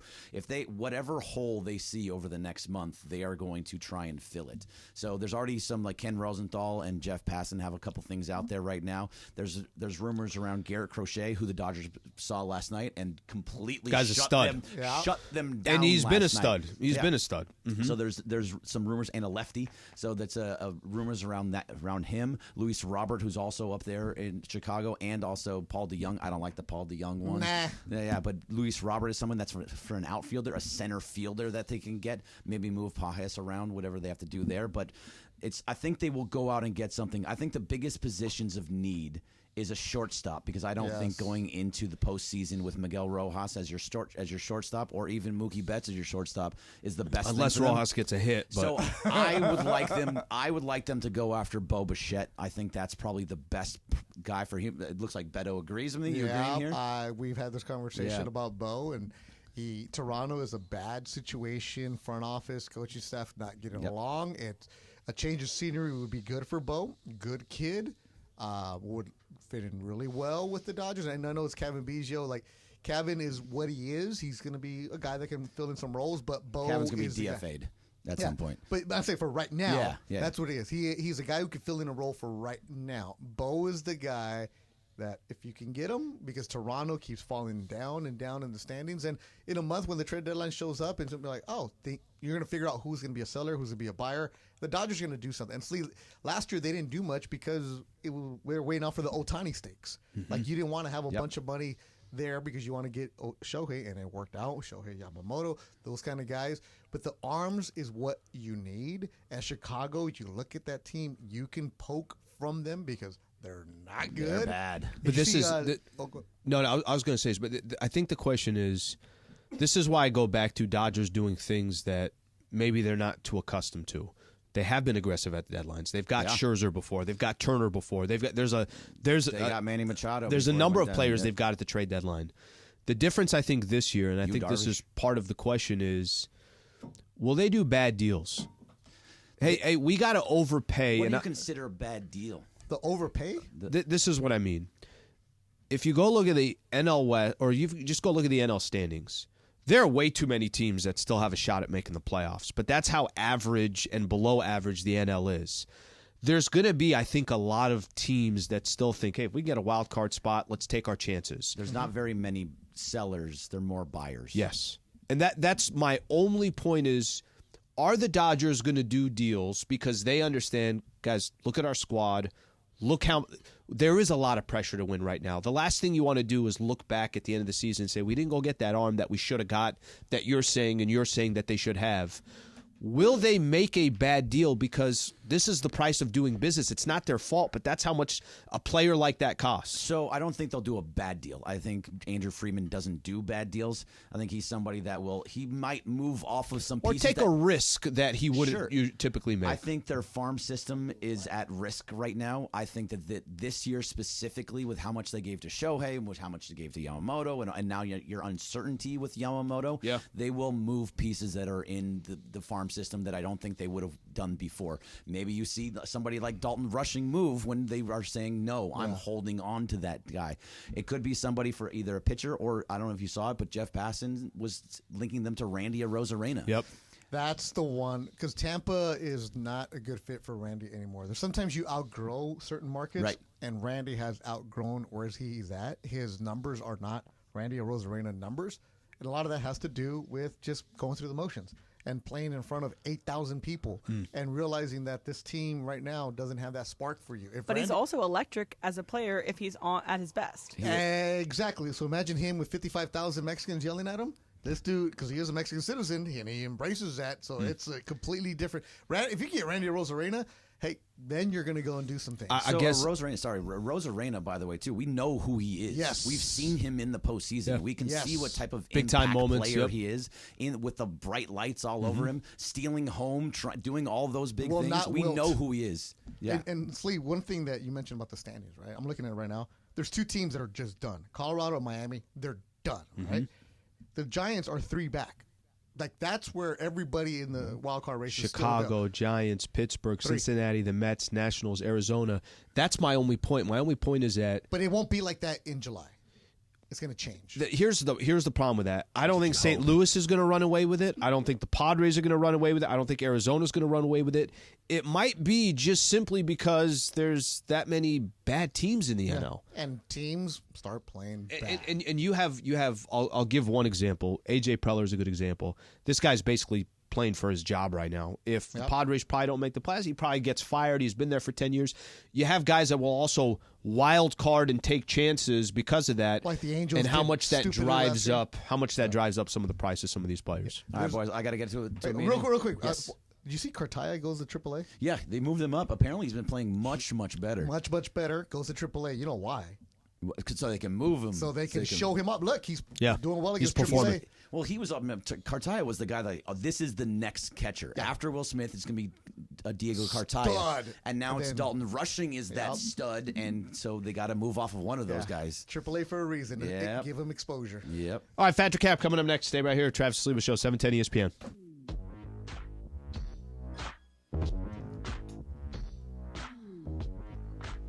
Let me tell you something about Northgate, because I got excited because I was telling Bergman, come to the watch party on Sunday, but he's like, no, I got meetings, so I can't be there. But Northgate Gonzalez Market, they are my new friends. I love them. Been going to them for years, but now we have a partnership with Northgate Gonzalez Market. So I get a haircut every other Thursday. I go to the spot in Paramount. I talk about that one. In Wilmington I go to, they take care of me. The Northgate Gonzalez Market family is the best. They have the best carniceros in town. So if you're getting ready for the weekend party, there's a lot of graduation parties going on, retirement parties, just a summer fiesta, whatever you need, and you're trying to figure out what do you want to do. If you don't want carne asada, well, ask the carniceros. The meadows of the carne asada game will have the options for you. When I went down to the mercado, they show me the tomahawks that they have in stock.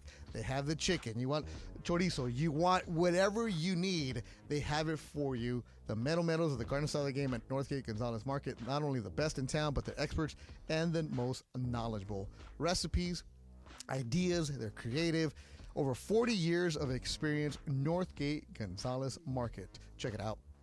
And now, ESPN LA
That's so cap, Dad. Everything I've said is a cap, but I'm going to go fact. First of all, it's not a cap. It is a cap.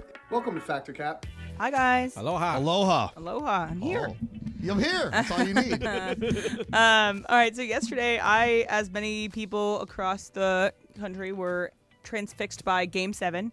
So Game 7 between the Florida Panthers and the Edmonton Oilers. The Panthers ended up staving off one of the biggest, could have been one of the biggest screw-ups in sports history. And they ended up winning, though, the Stanley Cup. And typically, in every sport, every major sport, the MVP, quote-unquote, of that finals, whatever, would go to the winning team. But last night, that was not the case. The Conn Smythe Trophy, which is the award for the best player throughout the entirety of the playoffs for the NHL, instead of going to the Panthers' best player, went to the Oilers' best player, Connor McDavid, who arguably might be the best player in the NHL. And so this was the announcement. So Gary Bettman is the commissioner of the NHL, and he said this in front of the Florida Panthers fans as they were celebrating in the middle of the ice to get their Stanley Cup. This is what Gary Bettman said about the Conn Smythe Trophy. The winner of the Conn Smythe Trophy is a player who has been the most valuable for the entire playoff run. The player who is going to be given the Conn Smythe this year led the playoffs in scoring and broke Wayne Gretzky's assist record for playoffs. The winner of the Conn Smythe is Connor McDavid. All right, so what you see there is, as soon as they heard that it was those specific stats, they knew it wasn't their guy. And so this is Connor McDavid in kind of like the locker room area. What is it called again? I know Travis would be annoyed by calling it a locker room, whatever it is. So He's not here to correct you. Don't worry. After the game, this is what Connor McDavid said in regards to getting the trophy, because he didn't come out to accept it. He was in the locker room. He was not coming out because he didn't win. Obviously, I guess an honor with the names on that trophy, but he was basically saying, who cares? Yeah, exactly. I didn't win the Stanley Cup. So you respect Connor McDavid more that he didn't go out and accept the trophy. Fact, 100%. 100%. Alan? 100%.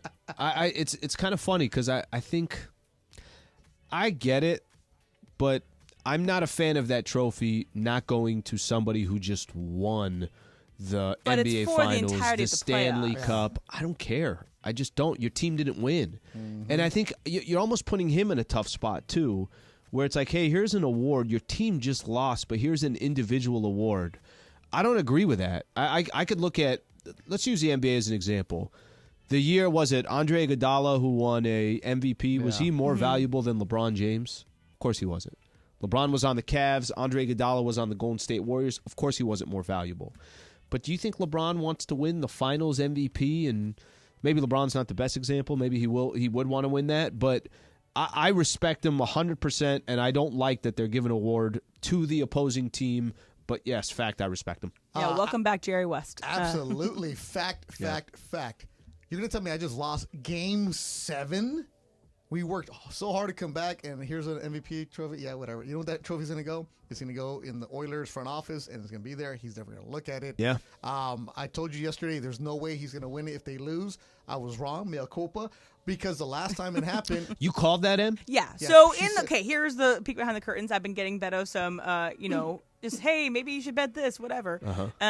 Yesterday in the meeting, I was talking, it was Trav and Beto in there, and we were talking a little bit about the Game 7, and I was like, I think that Connor McDavid could win the Conn Smythe even if the Oilers don't win. And they were like, oh, no, hasn't happened in 20 years. 21. Hey, look, so you were playing the odds. Well, she was playing the, no, go see what he's done. But it's also, look at the, it's a better bet to bet on someone winning from the losing team. Yeah, so last time it happened was in 2003 with J.S. Giguère from the Anaheim. For the Ducks. For the Ducks at the time. And he was the goalie. He was fantastic.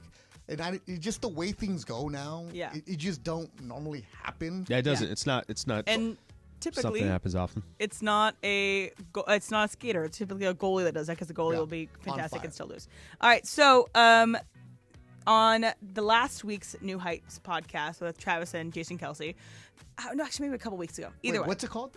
New Heights podcast. Heights, okay. And they were talking about kings for some reason, like kings, monarchs around the world. And Jason Kelsey said basically, F kings. And, I don't believe, I'm an American, I don't believe in kings, whatever. Guess who met the future king of England last weekend? Travis Kelsey did. And so Travis in the podcast was like, no, don't talk about this, because he knew that he might have the chance to meet Prince William when he was in Wembley. So, obviously, Jason embarrassed Travis. Your siblings have ever embarrassed you professionally? So, in a way in which you're not meeting, not like, in social terms, they embarrassed you professionally. Beto, let me introduce you to Mexican families. All we do is embarrass each other all the time. You hear how I talk to Jorge? He might as well be family. So you don't belong there. Yeah, I'm number 5 of 7. So my late brother Alfredo, he worked in construction, he had his own firm, and he'd go to different job sites. And people were like, "Oh, Duran, there's a guy on the radio named Duran." He goes, "Yeah, I don't have a brother." It's like people are like, "Oh, he says he has a brother named Alfredo." That's not me. I'm not related. My sisters who work in finance, they're like really important in that finance world. I went to her office one time, and I'm standing there, and the guy's like, "Hey, you're the guy from Channel 2 with Jim Hill. Yeah, nice to meet you." So it's just like, "You work there?" Like, no clue. Not even insulting. It's just they don't care. They don't want to claim me, and I don't blame them. Al, what do you think? It's Cap, because it's not sibling. I got 2 older sisters. They don't do that, but it's cousins. Oh. It's the cousins that are, and I think that's just more, and I think it's because maybe it is 2 sisters, but it's cousins, it's your closer friends, it's that will find a way to embarrass you professionally or whatever the case is. Cousin Slee is a perfect example of that. It's more that than it is my siblings. Jorge? No, I tend to do it more to them than them to me. Yeah. I'm the oldest one out of 3, but no, my brother runs the post office, and I always joke around with him, man, all you do is walk around with little you carry letters. Hey, leave mailman alone, bro. Okay, Santa Claus. But then they get back at me, it was like, oh man, all you do is sit there, and it just must be nice. Especially my dad. My dad's like, my dad's contract, so he paints, construction, the whole thing. And then he's like, "Hey, all you do is push buttons," which is true. You don't even do that right. You don't even do that right. He's not lying on that. It's like Right. You got some of these people that are out there using their hands all day long. Exactly. We're just using our freaking voices. We're professional yappers. Yeah. You only work 3 hours? Professional yappers. All right, so the Chiefs announced a partnership with Hallmark to create a movie. So it's going to be Holiday Touchdown, a Chiefs love story starring Tyler Hines, Hunter King, and Ed Begley Jr. They're going to make a Hallmark movie with the Kansas City Chiefs filmed in Kansas. And so my statement is, if it's not the hometown football player falling in love with an international pop star, they are doing it wrong. So basically, take the Travis Kelsey Taylor Swift story and put it into the movie. If they don't do that, they're doing it wrong. Jorge, Fat Cap. Absolutely. Yeah, you hit a spot on. If it's not that, then I don't want to watch this. Hallmark movies are cheesy, just to begin with. Ireland that's is the about point. to come in and yell at you right now. Come at me, He knows John. they're cheesy, too. They're cheesy for don't a reason, insult but us. people It's the like same them. thing. Yeah, no, absolutely. Fact. Alan. All right, so if it's not the hometown football player falling in love with an international pop star, they are doing it wrong. Cap, I think there's different ways to do it. There's plenty of different ways. What for the Kansas City Chiefs Hallmark story at this exact time? Do Views they? and opinion They of Alan do. Sliwa do But not do reflect they? Bethel. Yes, they do. You think that's what the Chiefs, or that's what you think Chiefs fans want it, or I do you think think that's what there's Chiefs a lot, fans want. I think that's what Hallmark fans want. or do you think there was a lot of people that were annoyed by it? No. One, Kansas City loves this happening. They love Taylor Swift. They love I Travis thought Kelce. it was more networks loved it happening. No. I felt like Kansas regular City- football fans were like, is No. she really getting 63% of the airtime in this game? Regular fans, not Kansas City fans. Kansas City likes Taylor Swift, and Yeah. Kansas City loves Travis Kelce. He's been like one of their favorite people for a long time. So Kansas City loves us, and also Hallmark loves this cheesy romance. Like Hallmark fans want this love story. So Emily yes, wants this love I'm not story. watching this, but I really don't care. You wouldn't watch it? No, I don't watch Hallmark movies. What I But look the like? way you just set it up, you sounded like you're you were so defending it so passionate well. about I'm it. just saying, I think that you don't understand that people want Sure. this to happen. No, I still go Cap. Beto? It's Hallmark, and I'm not going against whoever those people were. He's afraid of them. Yes. He's scared of them. Yeah. All right, that's Factor Cap. No, that's Factor Cap right there. I ain't messing with those people. Do you guys see this Nobody stat? Dodgers are 23-0 with Miguel Rojas hitting a home run, or hitting a Getting hit or a home run, just a hit. Yeah, Getting just a getting a hit. Hit, yeah. Because he's not the best hitter. Yeah, just getting a hit. That's did we want to know that? Is that a stat that once that happens, it's like, okay, they're definitely going to get an L now. We'll talk about Miguel Rojas coming up next. Stay right here. Travis and Sliwa Show, 710 ESPN. The Lakers have a new head coach.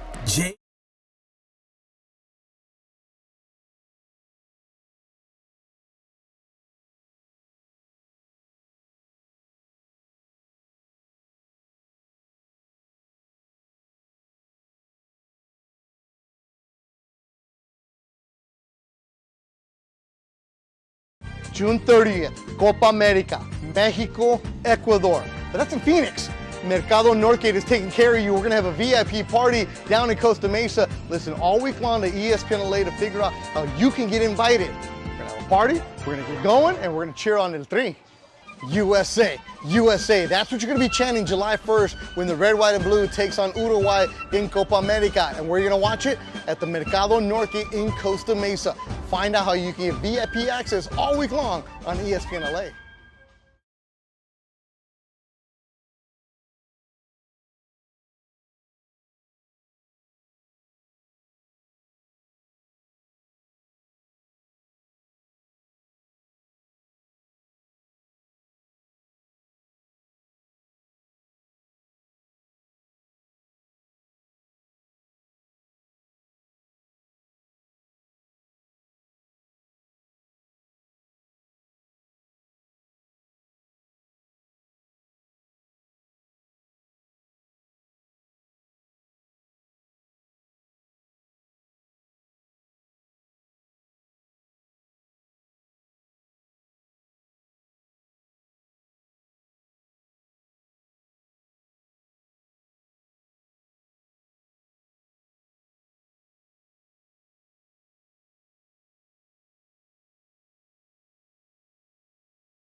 Live from LA Live, Travis and Sliwa on 710 ESPN.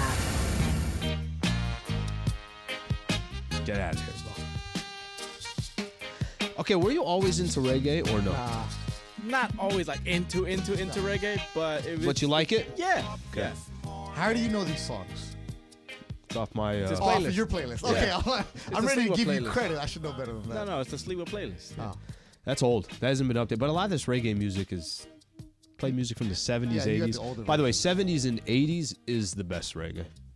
So how about this? I'm walking. I go to get a tea, and I see somebody using a Mandy to keep this main door open. Okay. Why are they using a Mandy to keep the main door It's open? Connor McDavid. He left it. He didn't want it. Is because they're going to grab another Mandy that they have that they put over there. Laura walks in with two Mandys just walking. I'm like, Laura, do you know what a baller move that is right there? You're using one Mandy to hold the door open. And then she's walking with another, and she's trying to explain. She said, no, Greg told me to bring them. I'm like, Laura, that's just a baller move. Yes. But they're not hers. Cruising around. Well, one of them's hers. One. Actually, no, wait. What's the other one? What did the show get? They got Game of Games. Oh, no, they got all of them. They got all of They them. got everything. Their bots did it. The Chat GPT award. Okay, wait. What do you mean? What do you mean their bots did it? Was this a conversation yesterday? No, Who mentioned that? Somebody mentioned that. I brought it up. Oh, that's right. You brought it up during our The show. results are up there. So what happened was in the Mason and Ireland chat, Okay. the Mafia, somebody posted the screenshot from Penis Thumbs or somebody else who said that they posted how they were able to use bots to vote multiple times per hour. There's like some kind of thing. Like it's not illegal. Yeah. It just we didn't block that out here at 710. So Okay. they were able to do that. So one of the So we should have got some more bots. Nah, you want to win it the right way. One of the trolls said that he voted a lot for Mason, and then they had other stuff going on. Okay, and got stuff it. like that. Got It is what it is. At the end of the Laura was day, just walking in. She's like, guys, sorry, I don't have any hands available. I got too many Mandys here. at the end of the day, Mason was host of the year. He was host of the year. He was there. Chat GTG, whatever that is. Chat GPS. GPT. Yeah, Chat GPS should not have won. That was whack. Some people are gonna tell you GPT. Yeah, with them too. GPS. Whatever, GPS. And we say, who cares? Yeah, I mean, as long as Emily won Producer of the Year, Exactly. that's all that matters. And as long as Jorge loses, even better. Exactly. Those were the two Beto had in mind. He's like, I just really want to see Emily win, and I really want to see Jorge lose. Yeah. Those were his Brian two. was really good, though. Yeah, he Nah, keeps BC is that show. great. Yeah, and then I wanted Mason to lose because he was campaigning for it. So Mm-hmm. that's why I went through because he was like, I really want to win. And then we called him out on it. He's like, I never said that. Was the first thing he said on Saturday. He's like, yeah, I really wanted to win this. He did. He wanted to He get was one thinking he was slow playing it, but we saw it the entire time. Yeah, he just, him. If somebody else gets it, FOMO out there. I'm getting ripped in the YouTube chat right now. Why? What Or happened? GPS? No, not GPS. It's because somebody said, they go, sock check, fool. Right? So I'm like, ankle socks, like every single day. They're like, you fail. Like, no, I wear what I want to wear. Don't worry about this. Okay, and by ankle socks, do you mean socks that show your ankle or the no-show? Well, I go ones? no-show, but I didn't want to get into the details. Okay, just, how do you not get blisters? And also, I feel like that's how am I going to get blisters? Well, you got to go On your shoe. you got to go, there's a certain point you got to go above to avoid the also, blisters. it's not the really in heels. fashion now to have your ankles showing as much. The Gen Zers out there are telling us all that we need to cover our ankles. It does that's not awesome. look good. Here's how Wait, fashion works. just wait, real quick. go ahead, I go have a quick question. Yeah. That's a thing right now About socks, yeah. that you should not be showing your ankles. It's more of you got to have the crew or even longer socks. Who are these people? It's really cringy. Who are these people? It's all over TikTok. Do you want me to give you like happened? their made up names? I No, want fashion's super cool. their handles. There's this big Australian. So it's funny because like Yeah, I'm going to listen to I was- Australians. Winner over there. Austrian. Well, that's why Australian. it's specifically Australia. They had Aussie accents from Sydney. Okay. And they were having this whole debate about how this one manager couldn't face her Gen Z coworkers because she wore the wrong kind of socks that day. Yeah. Look, you know? this term, Typical. I'm going to let you know. I'm so blind on all this. You know this one, the higher the sock, the downer the foo. So that's where it comes from Fools Gone Wild. Because if you look at a cholo, they got their socks pulled all the way up. Yep. Al knows the dude that used to come into the liquor store, right? You got with the shorts over the socks. You know what I'm talking about. I don't know if it had to be coming into a liquor store, but yes, I know what you're talking about. I know what you're talking about. Getting a 40, right? Yep. So yeah, like could be any of that. King Cobra. And just like with everything, you know, all my neighbors. gentrifies it. Yeah. So it so became gentrified. Yeah. Like just like the Carhartts. Exactly. What's Gen Z age again? So I would be the oldest Gen Z. So it's like 96 to like maybe like 2010. Look, here's how fashion works. Wear whatever you want. Mm-hmm. Whatever you That's feel not with. Fashion, though. Yes, it is. It's wear whatever you think is fashionable, which is determined by popular culture at the time. If you're worried about popular culture, that's a whole other conversation. No, that's fashion. If you just wear what you want, you're not following fashion. No, because you have your own style. That's personal style is different than fashion. Fancy, what's his name? Funchy, Fancy, whatever his name is. Funch. He's got his own style. There's no way I would wear those size I'm 28 here. pants. There's no way I could be that So skinny that's for personal style as opposed to fashion. Fashion But is determined by popular fashion, culture. you could go watch right now. If you go, it's always kind of funny. You go watch like what's the latest fashion show that's out there, and you watch them. It's like nobody in the world wears this clothing. But if we all watch Devil Wears Prada, right? Everyone knows Devil Wears Prada, right? Yeah. So it starts out where, you know, at the high levels, fashion at Paris Fashion Week. Yep. And then it gets diluted and diluted and diluted to where we can all afford it at TJ Maxx, Marshalls, and Nordstrom. And so they're all influencing what we get on At the along Callejones, the I way. don't buy Levi's. I buy Elvis. Yeah. Like the Nike Cortez. People going after ankles. Yeah. I didn't know that. I didn't know that was a thing. So Nike Cortez used to be the cholo shoe. You would never wear that, right, Jorge? Correct. Like, now it's the That's a hipsters. fashion thing. Now it's a fashion thing. And different, like, you got to be kidding What's me. funny, and this I could, K-Swiss. I think we could apply. All white, K-Swiss. homie. Thick laces. Well, this we kind of apply to when we were growing up in high school, right? A lot of it was you're wearing baggy jeans. Yeah, Okay, they're back in. Baggy jeans are back in. Okay, this is the part. This is the part that I'm confused about. Shorts in basketball used to be hilarious because they just got longer and bigger, but now all the kids, if I'm right, it's small and they're super high. They took it from the soccer players. Soccer players wear short shorts and they fold them at the waist so you show your legs more. Yeah, when we were growing up, basketball shorts had to go below your knee. Remember the &1 shorts? 100%. Right there, like I don't know how the professor was able to cross people over with the shorts like that. Like Iverson, what he would wear, and now kids in high school they roll their shorts and get the sliders as high up as possible. Also, was it like 5-inch inseam or something like that? Like that the guys are wearing in the summer? It's like the running shorts, like running guys that wear shorts. Paul Mescal has it. You know, the guy's going to be in Gladiator too. Yeah, short shorts are in for guys. Yeah, if you and have long shorts fashion. for women. if you have legs. Love fashion. Yeah, that's you why wear what you want. Love fashion. Wear whatever you want. Personal style is what you want. Now Russell Westbrook, he has his own style.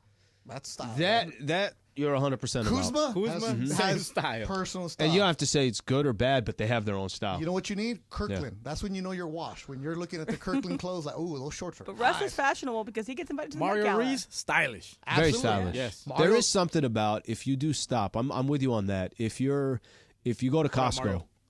and you went to go get some specific items and then you do stop at the clothing area. Yeah. That's a second there. Like you got to like really comprehend that for That's a quick when you second. got to go and look at things like you got to look at your Okay, life. Kirk Morrison, who definitely has style. You could see him on Saturday at the Mandy's. He had some style. He was walking a Kirkland T-shirt on Thursday Friday, or Wednesday or whatever yeah. that was last week. Because you're getting washed. You're getting to the But wash no, phase but then of your his name career. is Kirk. And so that's why it's not Wash. It's his name is Oh, Kirk. that's why he's doing it? He can wear a Kirkland Oh, he's sweatshirt. doing it for that. Could be Yeah. that. Yeah, Okay, he that's cool. He didn't have an Albertsons shirt on or anything Like, like when that. you So it start- could be for that. When you just start wearing whatever it is, you don't care. You're just like, look, jean shorts, Could be. Monarchs, Yep. wash the Hokas. Okay, Elvis. I'm going to let you two argue when we come back because during the prep, you guys were talking about Kershaw. And you had a theory on Clayton Kershaw, who's got a little bit of a setback. You're trying to figure out why he's on the roster. So we'll do that coming up next. Stay right here. Travis and Sliwa Show, 710 ESPN.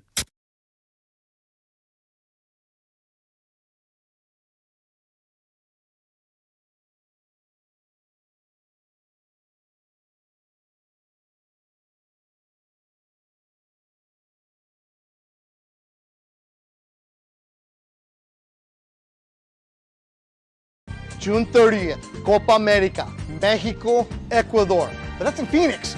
Mercado Northgate is taking care of you. We're going to have a VIP party down in Costa Mesa. Listen all week long to ESPN LA to figure out how you can get invited. We're going to have a party, we're going to get going, and we're going to cheer on El Tri. USA, USA. That's what you're going to be chanting July 1st when the red, white, and blue takes on Uruguay in Copa America. And where are you going to watch it? At the Mercado Northgate in Costa Mesa. Find out how you can get VIP access all week long on ESPN LA.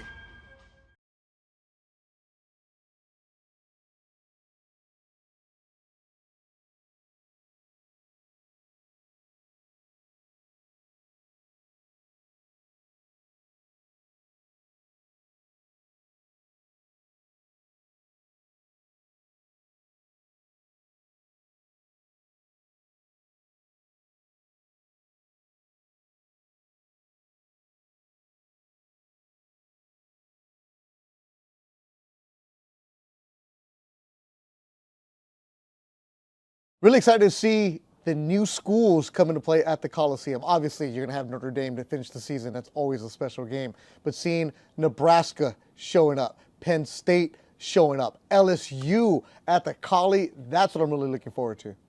I think both programs, the men's football program and the men's basketball program, are moving in the right direction. And the women's basketball program at USC is going to be ranked top 5 next year.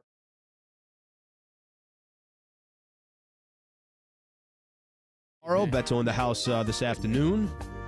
Join DeMarco Farr and Kirk Morrison this Saturday at the Black Wellness Celebration at Magic Johnson Park. There'll be free entertainment, a kids zone, resource vendors, medical screenings and checkups, voter registration, and more. Celebrate Juneteenth, Black Music Month, and Men's Mental Health Month this Saturday from 10 a.m. to 4 p.m. at Magic Johnson Park. Get a chance to hang out with DeMarco Farr and Kirk Morrison.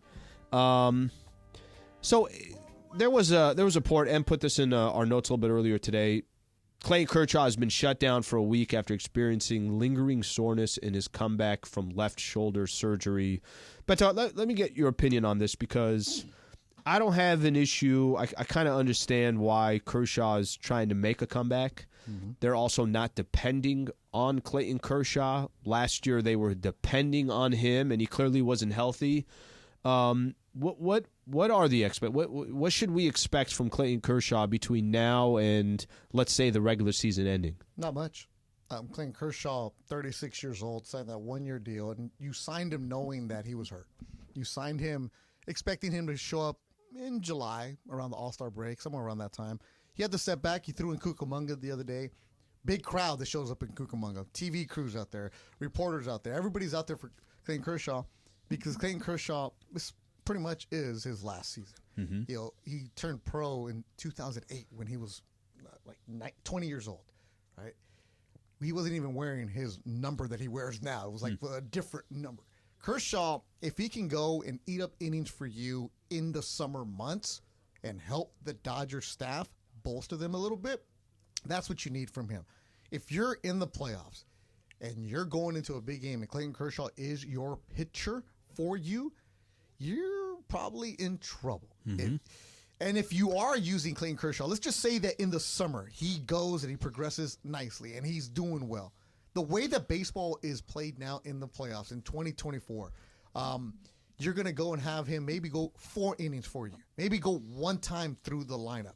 You're going to have those different games where you're going to have the bullpen really rely on them for the remainder of the opener. Very common. Yeah, very common in baseball now. Yeah, in Clayton Kershaw, it's a swan song for him. And you want to see him retire as a Dodger. This is the nostalgia. This is what I thought about last year when they signed him, because there was talks that maybe he'll go to Texas. But who's going to give him an opportunity to do this? Because if you're another team, you need him. You're signing him because you need him. The Dodgers, it's a bonus for him, for them. But why? So I'm just confused about why he's on the team, because if he's just being used for the regular season, why would he come back? Why didn't he just leave after last year? Because we say, pitching until your arm falls off. He's not back. So is his arm attached? You want to give him the respect that he has earned over the years. To pitch for you in the regular season. Yeah, no. Is that real respect to just pitch in a nothing game against the Colorado Rockies? For him to go out on his terms. For him he feels like he has another year in him, right? and he feels like he can go and help this team. So that's what it is. Mind you, this is just all my opinion right here from watching from a distance. I was there his rookie year. I've seen him grow up in Dodger, become a legend, a future Hall of Famer, all that stuff. I have great respect for him as well. Yeah, but for a guy like him, you don't want him to go somewhere else and finish his career there. As the Dodgers, because the Dodgers they have a lot of history. And it's a beautiful thing. Tony Gwynn, one team. Yep. Cal Ripken, one team. Would it be right to see Clayton Kershaw finish his career somewhere else, hurt or pitching for Arizona? On top of that, I think there's a little bit of they're not depending on him to come in here, and it's not like Clayton Kershaw was going to come to the Dodgers this year. I know he hasn't pitched yet. They're not really asking him to do too much, and I think he's a luxury, he's not a necessity. And this is the first time in Clayton Kershaw's career that, and maybe for Kershaw, when he saw what the offseason looked like, damn, they got Glass now. Damn, they got Yamamoto. Damn, they got Shohei Ohtani. I don't want to leave now. Like, what if I got a chance to win a World Series? Sure. Trav used to always say this about Kershaw these last couple of years. He used to always say that the problem with Kershaw is you got a certain amount of months out of him in the beginning. Then there would be some kind of, and whether that was planned or not. Hey, I got lower back tightness, whatever the case is, because they want to save his innings and save his arm. Kind of luxury that they're in right now is he's got nothing. Like he hasn't pitched anything. Now, I think your point of, well, do we know if he's going to be okay to pitch? They could find out in the regular season. And if he's not and he's a liability, I don't think there's any harm in saying, okay, we're not going to use him because we think he's going to hurt us in the postseason. I think that the Dodgers have shown us by several moves and things that they've done during this regular season. The regular season doesn't matter. They're going to win the NL West, and that doesn't matter. So you're saying that you're doing great respect to have Clayton Kershaw pitch in games that don't matter? No, because you're already saying he's not going to pitch in the postseason. Let him go out on his terms. Which is, again, if he's not going to pitch in the postseason. But why is he not going to pitch in the postseason? If he pitches well in the regular season, let's say he comes back in the next 30 days, he feels okay. Yeah. If he does, if he's pitching well, they'll use him. He pitched well last year, and look what happened. No, last year towards the end of the year, he was basically, he was on fumes. Yeah, not even just on fumes. You could tell he was injured. And he's pitched poorly in the postseason before. I don't. Yeah, you're so cutthroat. You just don't want to have the nostalgia moment for him. I'm just saying. Be done and be with it. They don't have to. You want to shoot the horse. I don't think they're going to have to depend on him, and I think they have a luxury of these next couple of months to see what they have from him. Like there's certain guys that get that benefit. The Lakers did it with Kobe his last couple of years. Huge contract, and knowing the team was going to be bad. And his last game was in the regular season. Yeah. Okay. Yeah, so I'm just saying. What harm does it do if you have Kershaw pitching out there? It's a chance for you to go and say, you know what? I got to see one of the best pitchers of his generation pitch in a Dodger uniform for the last time. It's second row. Thanks, Beto. Yeah, exactly. It's a nostalgia thing with Now, Kershaw. the problem is, too, I do remember the way... If they needed him, then it's a different story. It's okay. Also, why does he want to come back? Is it just to be on a team where he's not even playing the postseason to win a ring?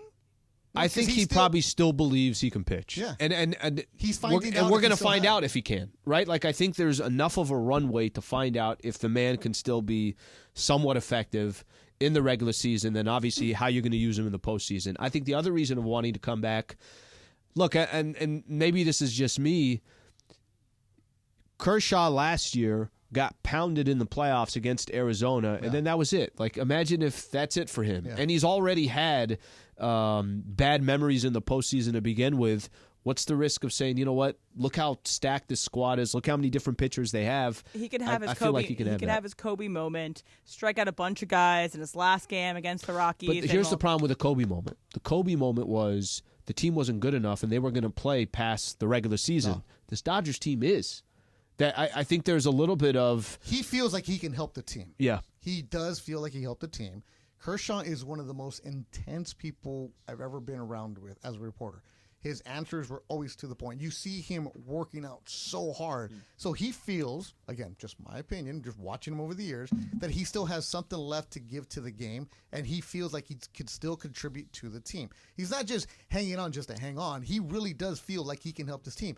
And if he goes and he gets healthy and he comes back and doesn't perform, he's also going to be the first one to say, you know what, I'm done, guys. I'm going to have to shut down because my body is not allowing me to continue. But you guys are right. We just pray to God that he is not needing to be used in the postseason because they have Yamamoto and they have Glasnow and they have Miller all pitching well and they get someone else to trade down. That's what we hope, that he isn't necessary in the postseason. It's also ugly, though, if you're a Dodger fan, you're so deep into the history of a team. Okay. You're so deep into Jorge, you're a perfect example. You're the Blue and Dodger fan right here. If Kershaw would have gone to Tampa or Texas, you'd like, oh man, why'd you let him go? Yeah, why'd you have to do that? There's a lot You know of fans. what's that are funny? like that. I It's agree. a PR thing. I agree with that, but I think because they have the luxury. They have the luxury. That's why. You're right about it. They have the luxury, But but isn't that kind of insulting to be like, oh, we just want him on the team just to stay on our team? No, Isn't that but kind he of insulting also to him? but he also understands who he is now. Maybe 2 years ago, there's no way he's doing this.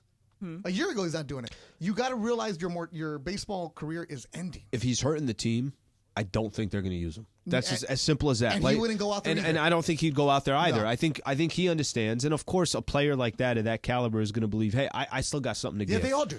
And then he's going to either find out in the next 30, 60 days, I got something or I don't. And I think it's going to answer itself. I don't know. Let's put it this way.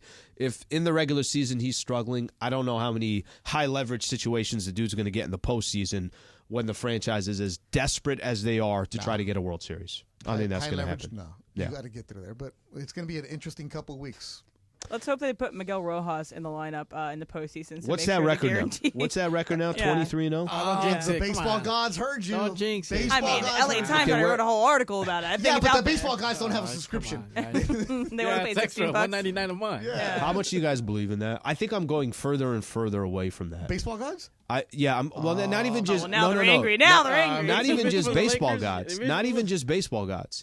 Just in general, you know how many different times I'm like, well, I can't watch this inning because the last inning this. I'm like, Oh, what? no, that's I just want to watch the superstition, game. people. No, superstition stuff now. Okay, whatever. then I'm talking more about superstition. Superstition is different. Baseball guys, you don't mess with them. Don't make fun of them. All right? No, Especially I'm not. Gambling gods are different either, man. The prize pick gods, they're out there too.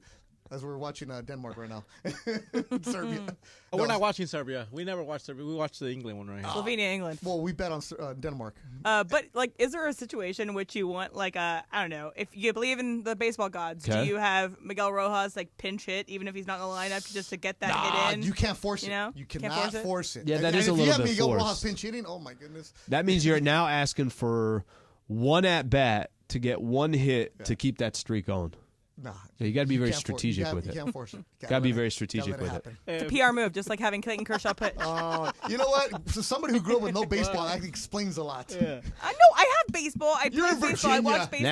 Nationals. You're in Virginia. I The squad watch is the the Nationals. They weren't even there when she was a kid. Yes, they were. They came when I was 10 years old, and I went to the opening season. Your opening years, of T-ball years, you were Damn. not a national. I was actually. They came when you were 10 years Yeah. old, Yeah. and they got you a And they World su- Series and in the first, 10, 12 and they were years. the Expos, and they were terrible when she was a kid. So there you go. You know what?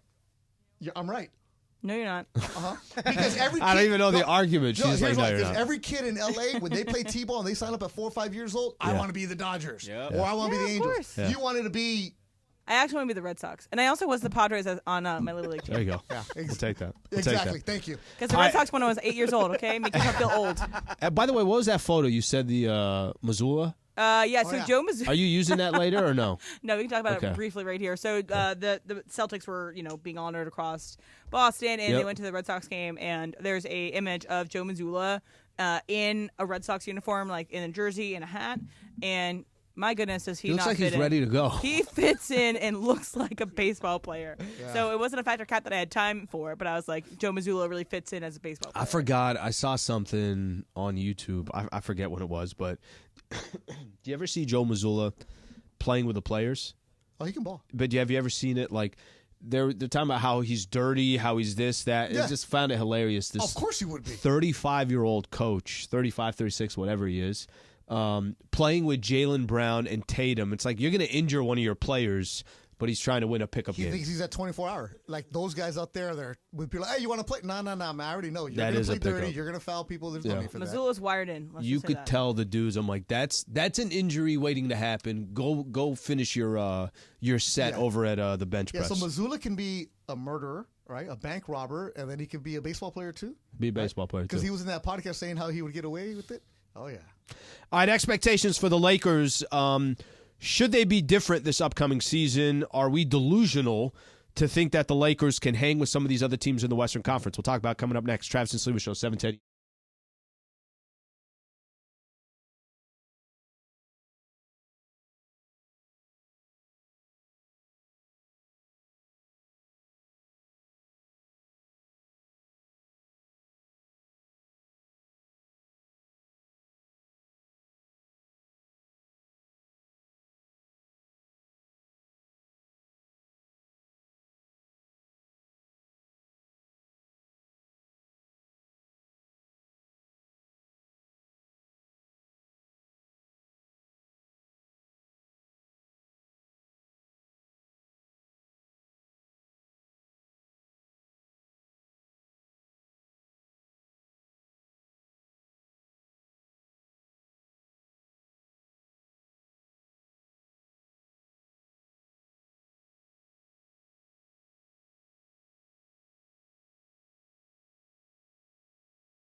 There's nothing like NHL hockey, LA Kings hockey on 710 ESPN. Welcome to the family. Brand new partnership. We're excited to have the Kings right here, the home of the Los Angeles Kings. And Trav, now I just need an invitation to go catch a game. You have been giving you one forever. Now you have to cross the street. Now it's across the street. Go Kings, go! Go Kings, go!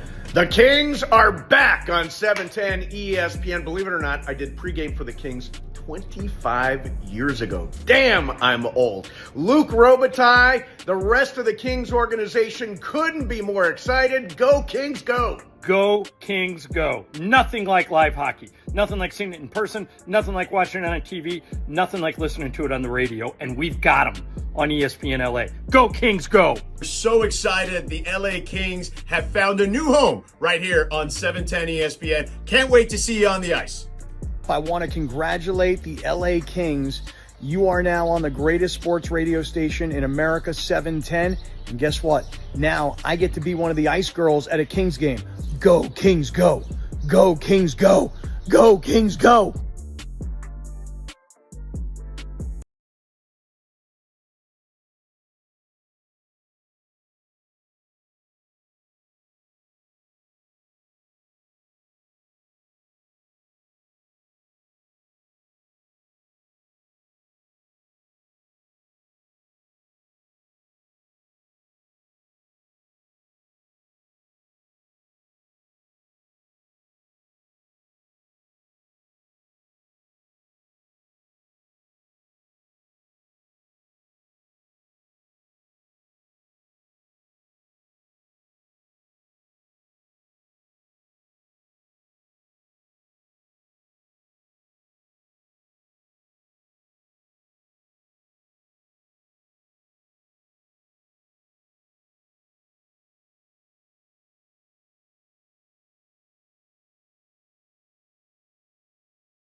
I feel like I'm back at Pachanga. Yeah. I'm back in the resort What was life. that blue drink you got? Some kind coconut. of... Adios. No, don't. I just yelled at somebody the other day for LA drinking water. Adios. I was you telling know it's them. vacation if you have a blue drink. I was telling them, and they're like, hey, we're going to keep bringing you out stuff. I'm like, that's fine. Just know that no liquor until no, we're not going to bring out liquor. No reason. Yeah, no reason. I wasn't working or anything. I wasn't working. You were the lifeguard. I had also 2.5 hours to get back to Pasadena. All right, our All-Star Friday night is right around the corner, and that means it's time again for our All-Star student nominations. Thanks to Rotolo Chevrolet and Capozio Buick GMC. If you know a student that is an all-star in the classroom, in their sport, in the community, go to ESPNLA.com to nominate your student. Parents, friends, family, teachers, and coaches can all participate in nominating an all-star student. Go to ESPNLA.com today. Rotolo Chevrolet and Capozio Buick GMC. Come see what the fun is all about. Speaking of some of those high school all-stars and everything else, LA basketball. It's on fire right now. What's happening? You were telling me that you spent a lot of time, was it over the weekend or during the week? Well, NBA draft is coming up this week, right? And one of the players Tomorrow. It's one of the players that's available is Jaron McCain at a Duke. Really good guard. He went to Corona Centennial. But over the weekend, I went and checked out a couple of runs that high school kids are out there. So my son is a freshman in college. He's back home. So he played in an event called the Real Run in Carson. It's college kids. It's a summer league for them, just the college kids out there. And there's a kid that my son was playing with named Jason Crow Jr. Remember this name. Okay. He's about 6'3". He was part of Team USA, all that good stuff. He's going to be a junior at Inglewood. He just transferred. His father, Jason Crow Sr., grew up with Paul Pierce, part of the Truth, all that good stuff. This kid, Baller. Jason Crow Jr. has scored over 2,000 points. He was at Linwood the first 2 seasons. His dad was a coach. His dad over 2,000 points? Over 2,000 points in 2 seasons. He's going to end up having the California state record for points scored in his 4-year high school career. He has all the offers from all the schools. Just remember that name, Jason Crow Jr. So the Real Run in Carson, every Saturday, Sunday, they have college kids out there playing. There's a kid named Barrington Hargress who's at UC Riverside. So you had kids from Riverside, Irvine, a lot of the Big West schools, Long Beach State. Jason Hart Jr. was playing in this, and whose father, Jason Hart Sr., was at USC and assistant everywhere else. So a lot of good ballers out there, but there's a Team USA squad right now that just got assembled. 17U squad. It features Gilbert Arenas' kid, Elijah Arenas, who's at Chatsworth High, baller.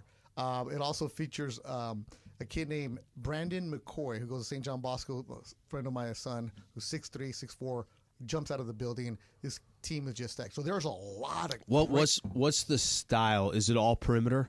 Yeah.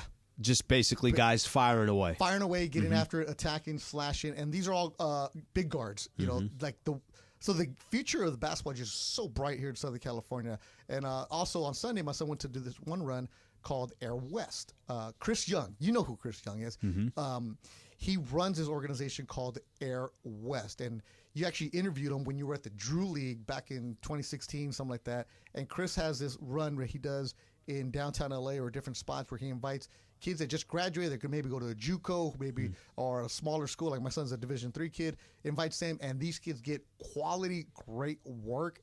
And I was talking with Chris about this, man. Like he was part of Russell Westbrook's high school coaching squad. Like that, this dude is LA basketball legend, been around. So Air West is his organization, his nonprofit. But Chris does a lot of work. He coaches at the Drew League, and it just so the future is bright in LA, absolutely. SoCal basketball. Absolutely, yeah. No surprise there. It's no surprise. So I was thinking about the draft, the kids that are coming up, and you're looking at the Lakers, and we were talking about this. What are they going to do, right? There's so many players that are in Southern California that go to so many schools all over the country. But the Lakers, this draft is going to be very important for them, too. Because we were talking earlier about how Pelinka has those picks. Is he going to keep it? Is he going to trade them? Yeah. What are you going to do? And normally, if you're a Laker fan, you don't care about the draft. Normally. Now it's, don't mess it up. Because Hood Schifino last year was a pick, but he wasn't a dude. Yeah. Right? Especially who you see got picked after him. You know what's funny? We always say, like, let's look at the hype of this year's draft. And I'm not trying to sit here and tell you that I don't follow college basketball very closely. And there's a lot of international players now, so you could easily just not know who these guys are. But I will tell you this. When they say this is a weak draft, in 5 years, we're going to look back at this draft and say, damn, there's 5 or 6 guys that are true ballers in the NBA. It's going to happen every draft. Now, maybe one year it's only 5, and the next year there's 10, but you're always going to find good draft picks. And I think it's – so that number 17 pick I'll use as an example for the Lakers. If you ask a Laker fan today, hey, what do you want to do with that number 17 pick? Instantly, people are going to say, you got to get rid of the pick, right? And by the way, I don't even really disagree with that. It's just make the right decisions. Because if the idea is let's shop that number 17 pick and those other 2 first-rounders that you have in the future, no one's saying that don't do it. What we're saying is you better know what you're doing. Do not mess it up. You only have so many of these picks. The assets, and at some point LeBron is going to stop playing for the Lakers because he's going to be 40 years old, and however long he plays for, you do have to think about the future. And I think that's a difficult thing for the Lakers to do because there's always pressure to win right now. You have to make sure you don't mess it up. Like your second-round pick, whatever. Those guys aren't guaranteed. But it's the first-rounders. If you're going to use that player for somebody, as we were talking about earlier, you want to shore up your offense. You want to shore up your team. Well, you got to make sure you don't mess up. And guys that are one-and-done players, they're going to need development. You know, for example, the NBA Finals, Dante Exum, right? The dude was out of the league, but he was a lottery pick. Oh, yeah, he's like 4 or something like that. Yeah, he was top 5 pick. He went to Utah, and it was one of those drafts where you're like, oh, maybe the Lakers will take him. Or anything. It went out of the league. An Australian player comes back, figures things out, and now contributing well for the Mavericks. The development of a player is completely different now because you're a big man. You're a big man. You're that. You know, Joker, where was he drafted? Right, the European guys. I try to follow what's going on with the draft. I don't know many of these guys' names. It's a lot of European guys that played. It's almost impossible to know. Yeah, guys that were like the one that's getting a lot of buzz right now is Matthias Buzelis from G League Ignite. You know, guys like, but then you're not really paying attention. The NBA draft, it doesn't have the hype. We're still trying to figure out, is it Wednesday, Thursday? When is it? It used to be, it's going to be this. Thursday. Yeah. It's going to be that guy. And we know who's number one. Now it's some Australian who probably grew up in France. Like, that's where we're at. Last year, I mean, you got some of these drafts, it's a given, right? Yeah. Wemby was coming out. Like, okay, everybody knew Wemby. I think it's going to be fascinating what the Lakers do and, you know, their positioning of – I go back again. I'll say it again. I said a little bit earlier. I thought Rob Pelinka basically told everybody at the trade deadline last year, I got picks to use. I'm going to use them in the summer. Yep. We'll see if he uses them. And I will say, as you know, obviously a lot of Laker fans and everywhere, not just in L.A., but they're all over the world. If development's going to be a big thing, like they're talking about, of making players, other teams are making other players better just by being on that roster. The Oklahoma City Thunder draft well and they develop well. It's not just the Thunder. I'm just using one probably extreme example because they're as good as it gets as anybody in the NBA. You want to feel that way about your franchise too, that the Lakers, hey, a decision that they made with this guy, you use Jalen Hood-Schifino as an example. Jalen Hood-Schifino, you know how many times I heard his name this year? And I heard him because he was picked before Jaime Jaquez, right? It had less to do with Jalen Hood. It had more to do with they took him over Jaime. Or you're the guy in Atlanta, or the guy in Golden State, or the guy. That's right. Yeah. It's wherever you go, there's always, when you're doing perform for the Lakers, it's, we could have had this, right? It's the thing about not performing. And it essentially, you know, Hood-Schifino could become a nice player. We don't know. He was a one-and-done guy. We don't know who he is or what he's going to become. But it was a wasted year with that pick. Sure. Again, Hood-Schifino should not be the player that's going to carry you to the championship, but at least know there's somebody there that you can develop into it. And then a lot of that goes back to the way Darvin Ham would have the rotations. You know, Max Christie, his opportunities, guys not getting into the role. That's a whole Torian other Prince, thing. 50 games starting, whatever it is. Yep. Which is why they made the coaching change. We were doing so good. I didn't expect Torian Prince to come in. Torian's had to come in. He had 50. Started 50 games before they took him out of the starting lineup. No Miguel Rojas streak. One quick quote from yesterday of J.J. Redick. I don't look at the current roster as being that far off from a championship caliber team. What'd you make of that? Talk to me. Listen, wait. Let me set this up. They were 12 games over 500. They do have talent on the roster, but if you're a graph of what direction you think the Lakers are going in, it feels like a lot of teams in the West are coming forward, and the Lakers probably at best are staying put, at best. At best. And that's a 7, right? That's a 7 seed. What do you make of his quote there? Read it one more time. I don't look at the current roster as being that far off from a championship caliber team. By the way, this could also just be him having to say. Of course. You're going to say that, and it's good. But did he throw in some?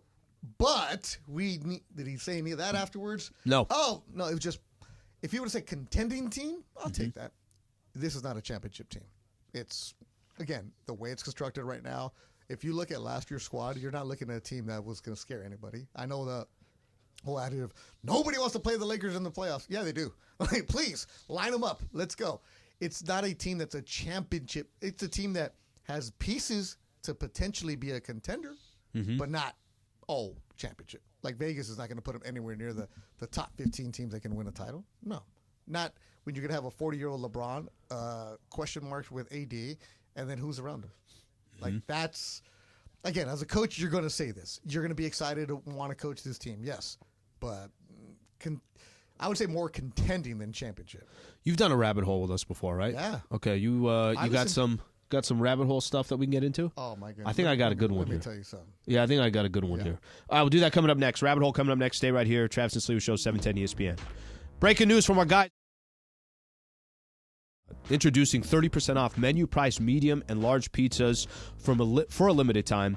All your favorite Pizza Hut pizzas are all 30% off.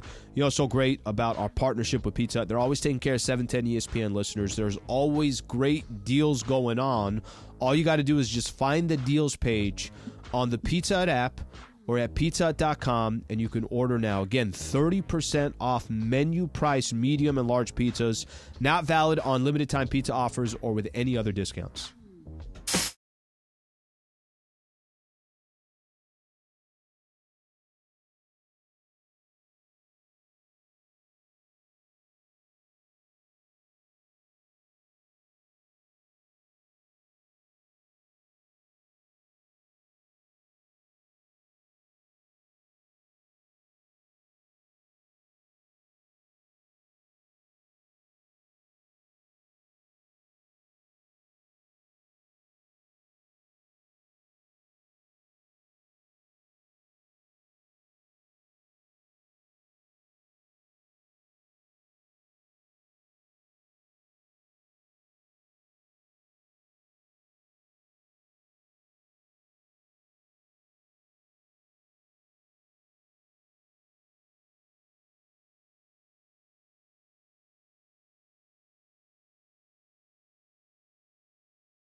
and I show you how deep the rabbit hole goes. There is no earthly way of knowing He's singing. which direction we are going.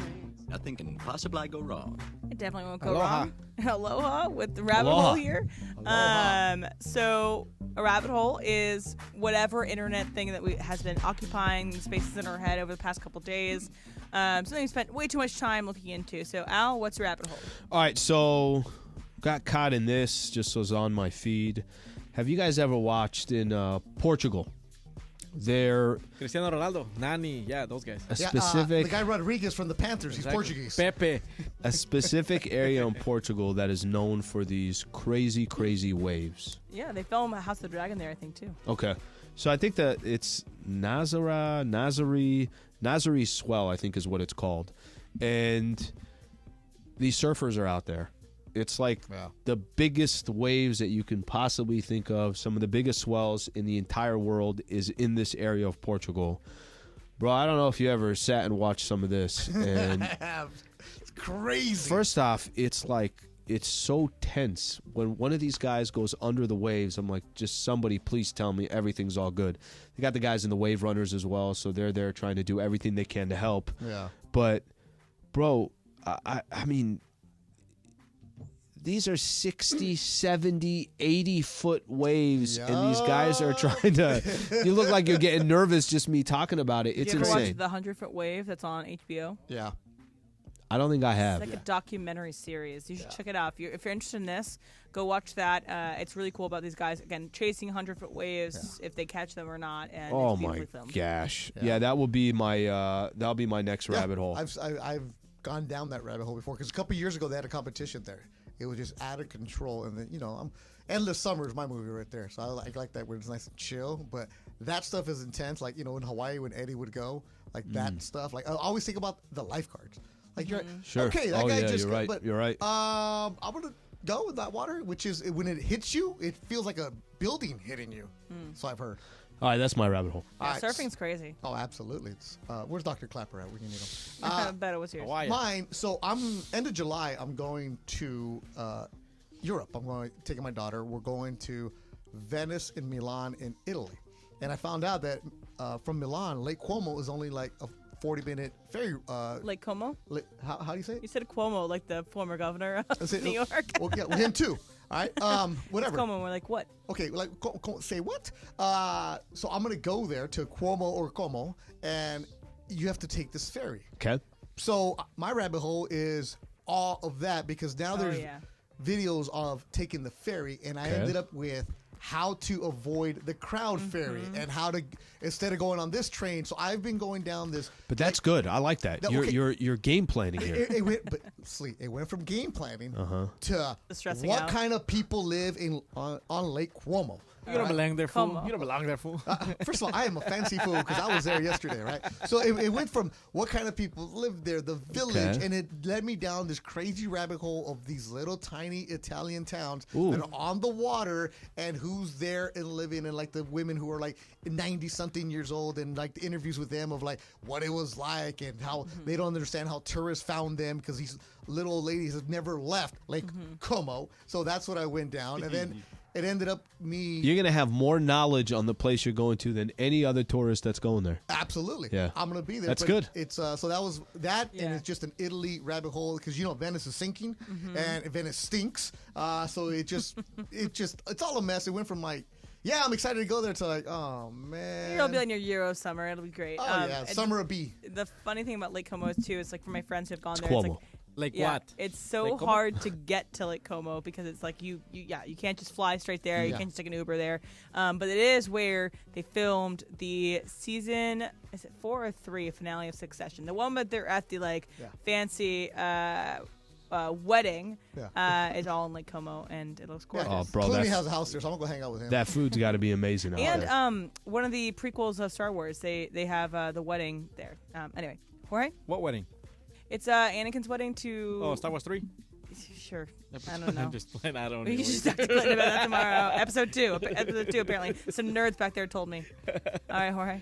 All right, so I came across this guy, Steve Inman. He's an MMA/sports commentator narrating random videos around the world. So basically, he's doing play-by-play if somebody's getting robbed, if somebody's getting like Really? No, again, if there's people fighting, like fist fighting on the street, he's That's doing a the good play-by-play idea. by it. And every time somebody gets punched and knocked out, he hits that Windows shut off. You know, that dun dun dun dun the window when something shuts off. But it's play-by-play for people getting robbed, people getting in street fights, people. Bro, that's it's so all creative. That's so creative. But it's so good. Like he even has like graphics that say instant replay, and he'll be like, "Let's look at it again from this angle. Oh, look, he just took a fist to the face." The way he does it, Steve Inman. If you guys want to watch, It's him on so Twitter. funny that some of the things that get the most views, they're not all like this, but some of them that get the most views is literally built around nothing. Like the concept is ridiculous. It's stupid, but it's entertaining. Some of these Mexican influencers that I follow that do skits, they have millions of followers, and it's just a guy in front of a green screen. Like Jorge, I probably knows the one where he's watching somebody cook street food. Pero señor, ¿por qué vas haciendo eso? It's like in these like third world countries, and you know what I'm talking about. Yeah. This guy had millions of followers over something stupid. Okay, this is maybe it's not the best example, but I'll use John Boy as an example. We've all watched John Boy. Of course. John Boy, all he did was decide there's an ejection, there's whatever it is, right? Something in baseball, and all he's doing, like the fact that it's his voice for everybody. Yeah. The fact that every scene that you see, you could still kind of see him in the background of it. Small concept, blew up, and it's still killing it. Reading the lips of players and refs. So my rabbit hole has been because the videos of this have been all over my feed, and then I went back to find the history of this. So Ellie the elephant is the mascot for the New York Liberty. So Ellie the elephant is named, her first name is after Ellis Island, like a shorter version of that. That's cool. And it's an elephant because apparently to test, because they moved from MSG to Barclays Center, which is in Brooklyn, they in order to test the Brooklyn Bridge to know if it was safe for people to have cars on, they put elephants on the bridge. And so they have Ellie the elephant as their mascot. The hell? And What if it wasn't safe? the elephants would fall into the Hudson or whatever river that is. That's brutal. But Ellie the elephant has been all over my For You page on my TikTok because her dancing has been so insane, and yes, her fashion, her personal style has been crazy, and she's been doing all this like amazing stuff for like Pride, but basically she has one braid that comes down and she twirls it a bunch, she dances with the dance team, just has so much swagger, so much, she twerks and stuff, but her dancing The elephant's twerking? Yes, the dancing is insane. Honestly, so like they'll do these like walks in front of like the paparazzi or like the media of players in their outfits. They do this for every league, for the WNBA, but the NBA, that's good stuff. But they'll have Ellie have her own walk, and whatever she comes out with, the girls on the team will let Ellie go first. They're like, "Oh no, Ellie, you go ahead, girl." Like Sabrina Ionescu was like waiting for Ellie to be finished because she's like, "No, Ellie, you take the time." So Ellie the elephant. If you enjoy mascots, if you enjoy good dancing, look her up. Oh, I took a picture Looking her of up right now. The Copa America mascot yesterday dancing. I'll make sure to get him. Love the mascots. Yeah, and just the background behind it. I find it interesting, too, why certain teams have certain mascots. Because, you know, sometimes you're like, oh, why does Colorado Rockies have a dinosaur that looks like a cosmic brownie? And you figure out why that happened. Why? But I don't know. I will look it up later. Like, why does Oakland have an elephant? Yeah, exactly. By the way, fair, completely. One of the answers for trivia last week was like about the Giants, the San Francisco Giants mascot. Lucille? Yeah, but like why, like who the mascot is, or why it's the Connection mascot, is. and like, Lucille. it was put into the mascot Hall of Fame or something. That's why it was in the trivia. Anyway, I find that interesting. Me too. All right, that's Rabbit Hole. We got the dump coming up next. Stay right here. Travis and Sliwa Show. Beto in the house. 710 ESPN. Next Gen is the official AC Heat and Plumbing Company of SoCal sports fans.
dump.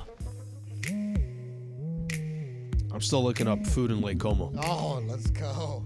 I'll be in France also. Jorge sent me a rabbit hole that I'm going to end up going down. It's the dude doing play-by-play of surveillance videos. It's just so good. Yeah. The guy is so incredibly drunk trying to pick a fight with anybody. And then gets knocked It out. ends the way it should have ended. Oh, yeah. Don't start none, won't be none. And There you go. We're in trouble right now. Denmark hasn't scored.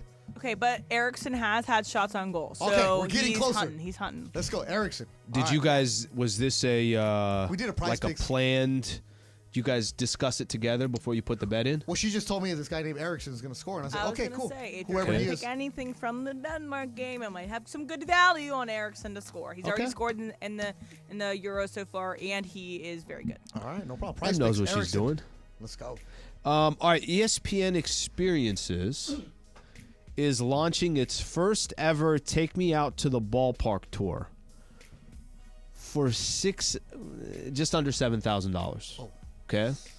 So this is what it includes. 5 days, 4 nights. You get Blue Jays, Red Sox, Cardinals, Yankees. Well, what cities? I'm assuming that this is probably- at Boston. Yeah, Okay, at Boston's Boston. good. At New York. Okay. At Philly.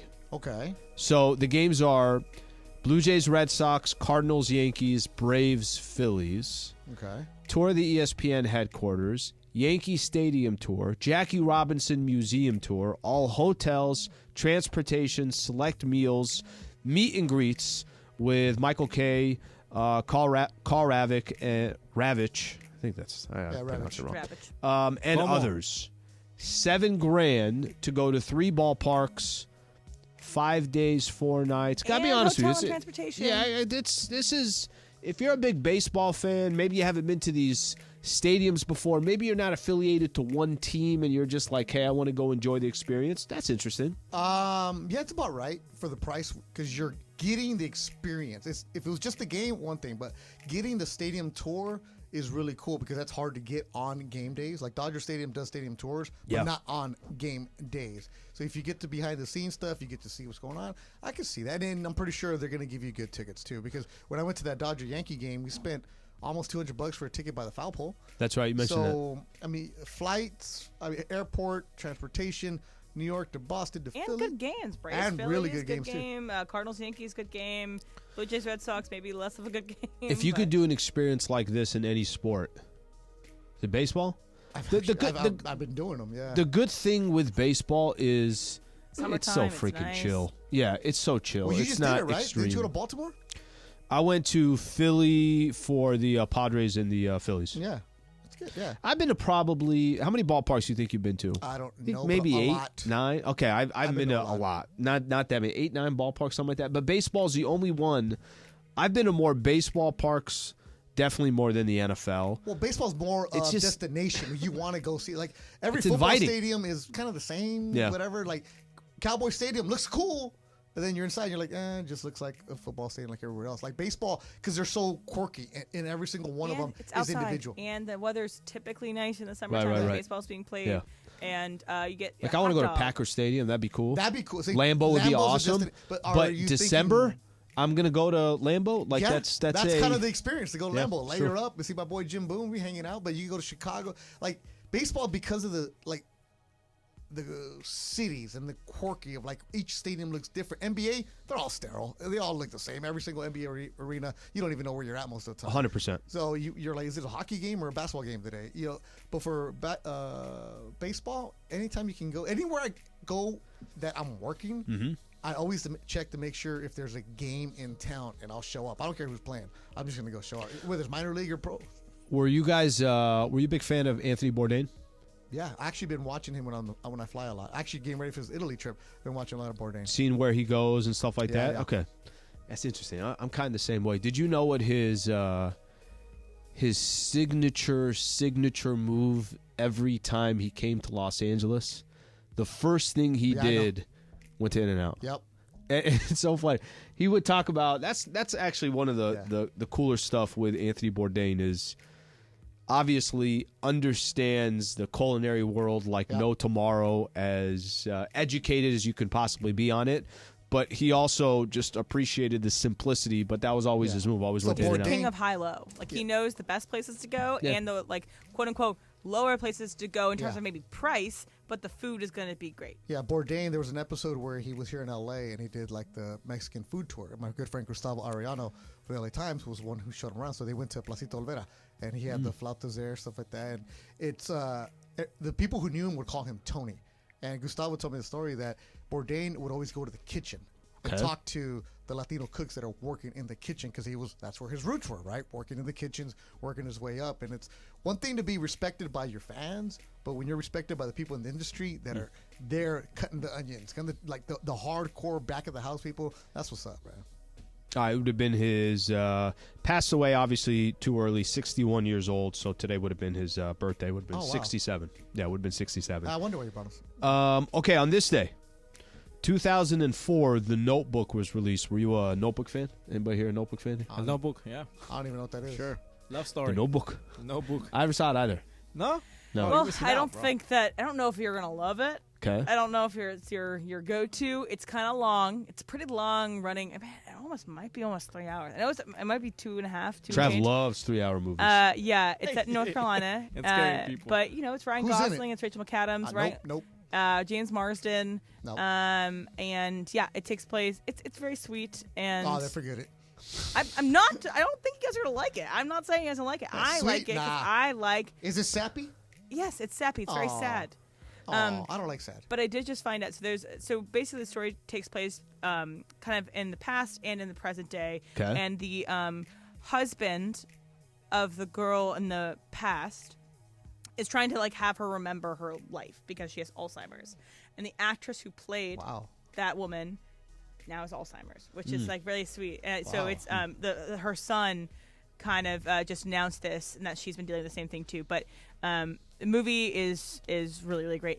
But it's sad. But if you're like your wife or your girlfriend or whatever is like, hey, we should watch The Notebook, don't be like, no, that sucks. You might, I've just seen sit down and watch. I ain't watching this.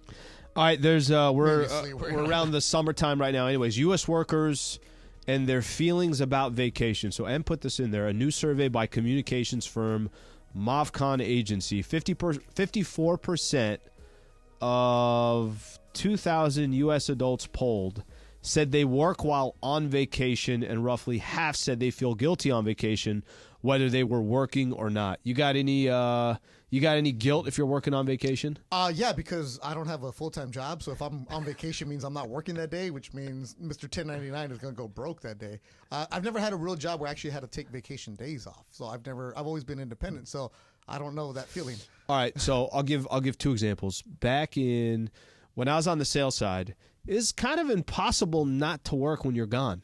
Return emails, things along those lines, like so much of that was on your shoulder. And even now, with our job and everything that we do, I think it's very common to work, to still be up to date on games and things along those lines. I work when I'm on vacation. I almost like it. I don't mind that. Yeah, I don't mind that. Oh, yeah, 1, 2, 3, 4. All right, boys, have a good show. All right, Andy. All right, gotta go Mountain Gate. Me and James Worthy. Yeah, Beto is following John Ireland's path here. Okay, here you go. Wait, 5? What's John's It's the wrong way. number? No. What's You John's sit down. number? You can say. What's Ireland's number? It's 5. It's He doesn't 5. like 5. If there's Four 5 in is- here, 5 is too many. Then it's too many. I agree. No.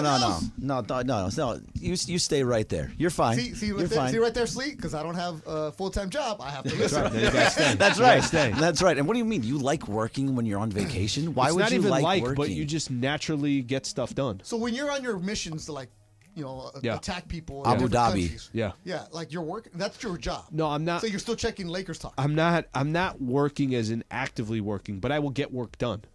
End of the day. What do you consider work then? Like what you're saying, you're getting work done. What are you getting done? Like reading hoops hype? Right. I mean, like, Reading hoops hype, or are you doing actual are you work? reading up on Eldon It's Campbell? different than let's use an liking example. work. Like there's working and then there's liking work. Like those are two different things.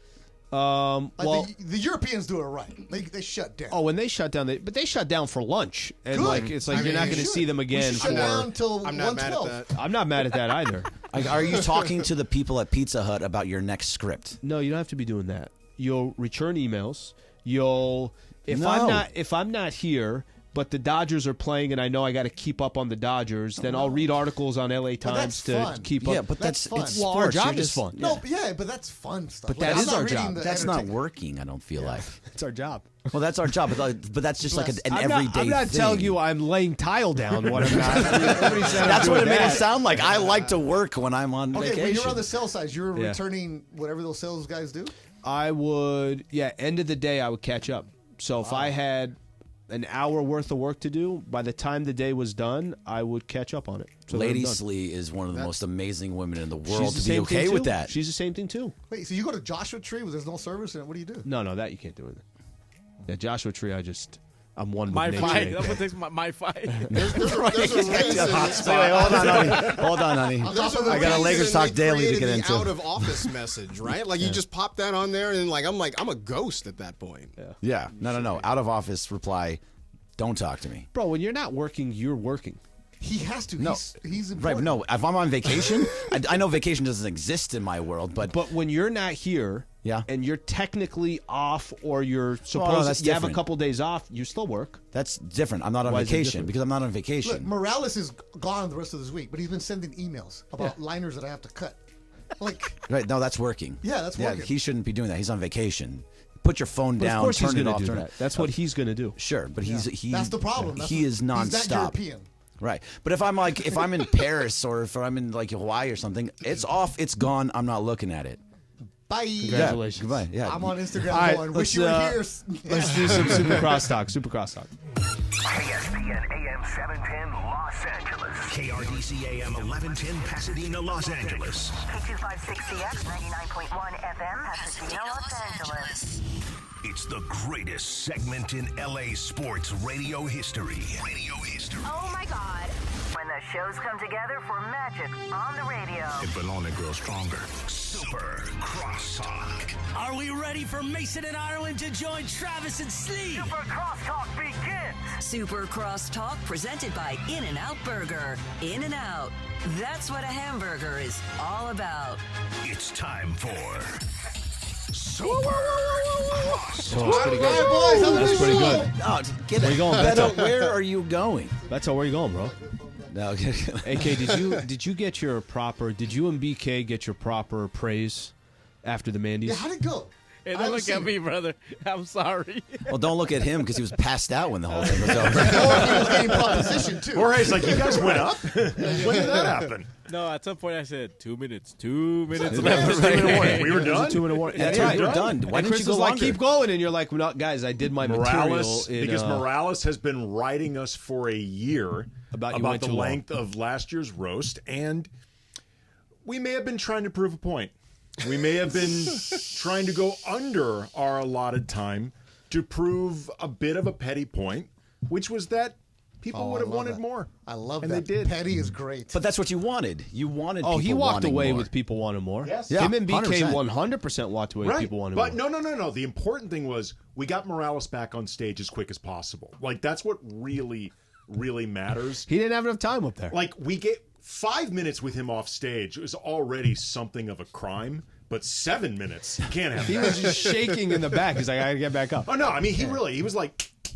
Going a little bit far. It was tequila mandala. It was tequila mandala. He was drinking. No, we're not. You're not going to So that. I wasn't there, and I'm saying it was the equivalent Okay. of a guy. He was fiending. He was of a fiending guy for the fiending. AK. Like, he was, I got it. He was Right. fiending. I'm not He was accusing. fiending. I mean, it's never that big of a stretch with Morales, but I'm not.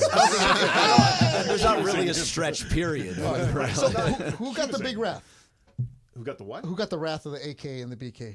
The big. Because I wasn't there, so Morales. I never. Yeah, it was Rouse. Oh, you went after him the whole time? I'd say we noted how the Mandy's double as a celebration of Morales. What? No, it was I good. can't believe I'll this. Beto, I'll show you the set list because you weren't there. Yeah, his I'll show material was great. His material was good. We should just do the set again. Is it? It's not too blue, Well, you did was that it? for John. Well, some of it was not. Yes. You did that for John, and my seat. As long as it's not too blue. My seat was right next to John, so John's right to my left, and I kept looking at John. I'm like, oh my god, these are the same jokes, and they were great 1 year Well, that later. was still the point. fit, yeah, that was right. the point of it was in honor of Ireland recycling his material every single day. We're going to recycle our jokes from last year's Mandy's about Ireland. This was a green show. That's really nice. And the best thing is they worked perfect. Like they actually still worked great. Well done. Every single time. I'll show it to you here, Ben. Marcus, you need to be there next year. I need to be there next year. I know. I had had previous engagements, but I was like checking in. I'm seeing the photos. I'm seeing Greg in his big yellow suit, his yellow jacket. I love the swag. No, it looked great. Because I was watching the red carpet and I'm like, Berg.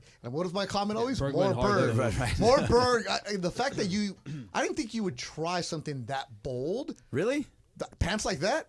Yellow So- pants. Yeah, Yeah, it was like So bright yellow pants. I'm already just blocking off every weekend in June right now. Yes. Just to So make they already sure. have the date. Oh, do they? The final weekend of June. Is it the Late final? June. Is it the final or the one right before that? Late June. The 28th. 21st, Those two. 21st, Still in the air, or still in the air. 28th. Okay. It's Do still in them the air. both because you 21st, need one to 28th. recover. Okay. All right. Cool. No, so I will block it off right now. Good, do it because as you can hear in my voice, I'm going to need another week as well. Marcus, how are you in a work event setting? Do you go hard to the hoop? There's open bars everywhere you look. 'Cause See, some people come in. Some people, I'm reading the AK roast. Here's the thing. Oh, AK killed it. I mean, I guess it Him depends and on BK killed what happens here within this company within the next year. Because, like, I think this year I'm still new enough that I'm not going hard in the paint on this sort of thing. Like, I don't, we're still all getting to know each other. But, a year from now, if I feel set, like, if I'm comfortable enough to take my shoes on and put my feet up on the couch, then, who knows how it goes. Who knows? Yeah, I think you could go as hard to the hoop as you want, and no one will have any issue with it. I mean, no. Say, At safe the to say. Mandy's, Yeah, everybody goes hard. If you saw Saturday, I don't think people were too worried about how hard to the hoop. I have previously worked with Bergman. I have previously worked with Morales, so I at least have some idea of decorum or lack thereof. Yeah, you can do whatever you want. You are totally fine. You can crossfade. You can do whatever you're feeling. How's everything going over there? No, can we just AK, Beto's just do a Beto's couple having jokes? his own moment right now. Like, honestly, for people that weren't there, if there's the ones that you can do, The most, yeah. there's not very much cursing. No, there isn't. There's no I in Mandy's, but there's damn sure is one in Lit and Bits and Chris. That's a strong one. I'm telling you, that was of everything 3+ hours. That was arguably my favorite. Was them. Speaking of thirst traps, let's get the updates from Mace. This is fantastic. What do you guys got going on today? We're just gonna do the same things you guys were probably doing some Lot of JJ. JJ? A lot of JJ. We're gonna get into some Dodger stuff. There's always plenty. How about some BS? Any other? What are some random things you guys are going to do? I know you always got. Why are you trying to take up. away from our show? No, like, I always know you got it lined Morales up. ain't here. They can talk. And So, you didn't write too that. many winners. I'm leaving. I'm the only loser in this room. Hey, Brian, let's go, Brian. No, you're not. No, you're not. you. I won nothing. Well, I won. In Bye, 3 guys. Have a good show, Brian. For 3 years, I've won absolutely nothing. I mean, show of the year. I was a part of it. Yes, the the show won how much? The show has won twice. One If show of the year Emily, twice. if Emily didn't win Producer of the Year, basically Trav and I probably didn't have to show up next year. They're like, guys, there's zero representation of your show. But you were host of the year last year. Yeah, it was last Travis was man of the people last year. True. Emily was the producer of the year this year. Like, you guys are winning stuff. Yeah. And I'm here at Northgate Monday. Man of the people. Man of the people. One day a week. All right, Em, I need you to help us here for a quick second because we were talking about fashion a little bit earlier because we all know fashion. What the conversation come up about the ankles? Because I had a dude, Bill Russ, who's an Amazon driver, sends me a picture of his legs and his shoes, and basically saying No how show I'm socks. wearing ankle socks. Yeah. Okay? I mean, but if you're an Amazon apparently- driver, you have to dress for comfort. Yeah, Right. that doesn't Apparently, count. That's not fashion right there. Totally ankle acceptable. socks working. are not accepted anymore. It's cringy to see your ankles. Well, then I'm cringy. Yeah, I know. I'm with you. Don't care. I'm with you. What, Your what, ankle. What happened in Yeah. Sorry, not We don't sorry. need What ankles. happened? Tell us what happened. What Australian. is it about the ankle that you say to yourself, oh, that's disgusting? How was it not It's just cringy cringe. and now it It's just an became ankle. cringy? It's called fashion. It changes over time. So And what if a guy is wearing sandals at the beach? Oh, ugh. Well, then wear socks. with them. Ugh. I also hate seeing men in flip flops. Again, at the beach is the only acceptable You're in place LA, to be that's wearing- all we And wear. it's cringy. And it's cringy everywhere Why I is see No, it it's it. not. I'm slides and socks Yeah, every day. all day. All day, That's every so day. cringy. You're oh so my Virginia gosh. right there. No, Every No, time- I'm not so Virginia. I'm so my generation. no. Yes. I flip flops all day long. Every day I get home, the first thing is get into basketball shorts, take off my socks and shoes, and put on my sandals. And you hear that thwop, thwop, thwop, thwop. That's so cringy. 100%. That's so cringy. So if I go to the grocery store and I go grocery shopping and I'm wearing flip-flops, that's cringy? Yes. No a man in way. flip-flops Everywhere. outside of the beach is cringy. Oh, no way. 100%. You have not seen my reefs with the bottle opener. Wear them all the time. When you take the bottle, is it on the bottom? It is cringy every time you wear it. That's amazing. No, it's not cringy. No, Yes, no, it no. is. I only See, wear shoes to work. I think if you wear it with a certain sort of swag, like that can You can't be swaggy in flip-flops. Yes, you can't be can. swaggy in flip-flops. Absolutely, you The can. leather ones that I got, the reefs that are good, the flowholes, oh yeah. Oh yeah. There's no swag to flip-flops. Oh, It's only in terms of because convenience. I caught a little bit of this because you guys were talking about like rocking the Kirkland stuff, right? And Yeah. if you wear that Kirkland, I know you said Kirk Morrison does it because Kirk can do Kirkland that. or whatever. Yeah. But if you wear it in a He was certain also way, in because the league here's the thing, I guarantee you. Because right now you're talking about you buy Kirkland stuff and you're You're questioning washed. your life choices. Watch somebody on By the way, TikTok's gonna I start never wearing. said that. I know, but somebody on TikTok's gonna start wearing Kirkland No, stuff, it's becoming and a it's thing. going to be Yeah. a thing. Like It's becoming- literally. It's becoming a thing. It's like the ironic part of like I wear Kirkland. Maybe 10 or so years ago, there was a period, 10, 15 years ago, where Pabst Blue Ribbon became the hipster beer. Yeah. And the reason I drank became, it unironically. Right, but it became the Absolutely hipster drank beer because it's so inexpensive, and it used to be known as not that the bad crap either. beer. Yeah. And now, like you would go Daddy to Light. you go to actual restaurants, and one of the They would have options it. was PBR, like in a can. You know what's becoming Right. the hipster, the cool beer again? The Coors, The banquet beer? The banquet beer. The banquet beer is The good. little And that's what small I had ones. at my Yes. apartment when I first moved The in. little small She ones, had- right? Listen, she had Oh, that's nothing- cool, but when- flip flops ain't. Yeah, She but had at her That's trash apartment, beer. she had a fridge that it was Coors banquet beer, and what else was in there? Like a poppy and then some sandwich. That's the, it. The thing about That's all it that was is in the fridge. fashion, Sounds like my kind of all the fridge. things that I'm talking about are trendy. So they go in waves, and their trends are in waves. There is personal style, though, that is consistent over generations. Nah, and flip-flops But will never go flip-flops, no, they're not even trendy for me. I hate them on men in general, all across the Do board. all so women feel that way? No. any woman that I've talked to, Laura, you has got. felt like that. I don't know if she could hear us. No, she's working with Brian right now. Yeah, I would. That's a new one. I've never heard that one before. So you think, Laura, that it's attractive when your man Christian wears flip-flops around the house? Christian can pull off whatever. Does it He matter? can pull anything off. So that means that But- just boo says is Cappy there does is it. swag with There's swag flip-flops. with it, right? As You have long- the right kind of swag. Anything goes. When you hear thwop, thwop, thwop, Yes. thwop down the hall? we wear slides, socks or no socks, but I do think that you have a lot of weird quirks about people in their fashion, and this is one. Like, who cares if people wear flip-flops? She's But it's very not angry sexy. at It's men not wearing sexy. Slides? To you, Oh, you haven't it's not seen sexy. Slides with no socks is weird. If you guys think that flip-flops are sexy, call in Make 877-710-376. And it has to be a woman. It can't be a All man. day then. No, if you get the right style, you look the right part. Yes, Yeah. exactly. Like, you can't wear these in Riverside. You got to be the beach side. You gotta make them look good too. Like some guys You can't need your pull them boots off. How do you Riverside. make flip-flops look good? That's the Girl, whole I thing. make It's 'cause flip-flops their look good. feet are I've seen guys disgusting. make flip-flops look good. They This just is look like good. that's an East Coast attitude. Also, you got to take Nah. care. Yes. You got to take care of your feet. Yes. First of all. Oh yeah, come on. You can't have funky toes, no, bro. You Most can't men have funky don't. toes. You gotta take care of your Oh, feet. no, You most gotta- most like, LA the guys nails do. are all Yeah. over the place. Yeah, man. You I got to be think careful with that. Most LA guys Beto take care of nailed their it. feet. Yeah. It is a very East Coast mindset. No. You know what's because- ugly to me? Birkenstocks. Yeah. Oh. And I used to rock And the Birkenstocks thing is- all the So time. comfortable. They're so They're ugly. so comfortable. So They Lewis. formed your feet. You don't want They're that. just You're fantastic. not out here rocking the so Air you, Moses Greg. ones. No, No anymore. But what you The said, Air AK, Moses. is that they're comfortable. Isn't that kind of the same thing with flip flops? It's like, yeah, I'm just comfortable. It's July, and I don't want to be rocking. Dude, my reefs have a little air bubble in But it, there's bro. also a difference between wearing something that's comfortable. Like people wear Crocs, they might be comfortable, Oh, no, but they're no, not no. there for fashion. Flip flops are not there for fashion; they're there wait, for function. Hold. Because every kid right now wears Oh, Crocs yeah. to I know.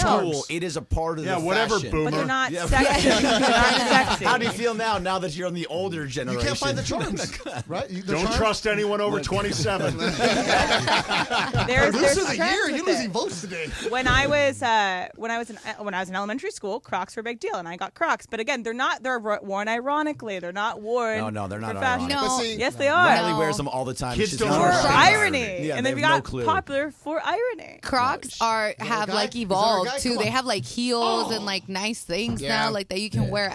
Crocs So, Sport yeah. mode. Sport mode. Yeah, I'm but just saying. They may have came back ironically, but the kids that are wearing them are not wearing them ironically. They're wearing them out of comfort and what they want. We did a draft 2 weeks ago of things M hates most, and it's men's feet. Yeah, but the flip flops wasn't. I think It part was of the category. because of now that. it's moving up. Trav much higher. brought it By up the way, I've seen because some I hate really men's bad feet. women's feet too. Oh, It's yeah. not That's just bad. men's feet. Yeah, it's good. Ugh, That's like a boomerang. Yeah. I don't need to see anybody. I don't need to see anybody's feet. Everyone's feet is good. Yes. I love showing my feet. I spend a lot of money on pedicures. Me too. And, you know what I'm saying? Like, I want people to see my feet. All right, so if you got good feet, then you can Show show them. 'em. But there's some, like you were saying, that not every girl has them. Not Oh, man, you can't have troll feet out here. Like, No. All right, Supercross Talk is brought to you by In-N-Out Burger. That's what a hamburger is all about.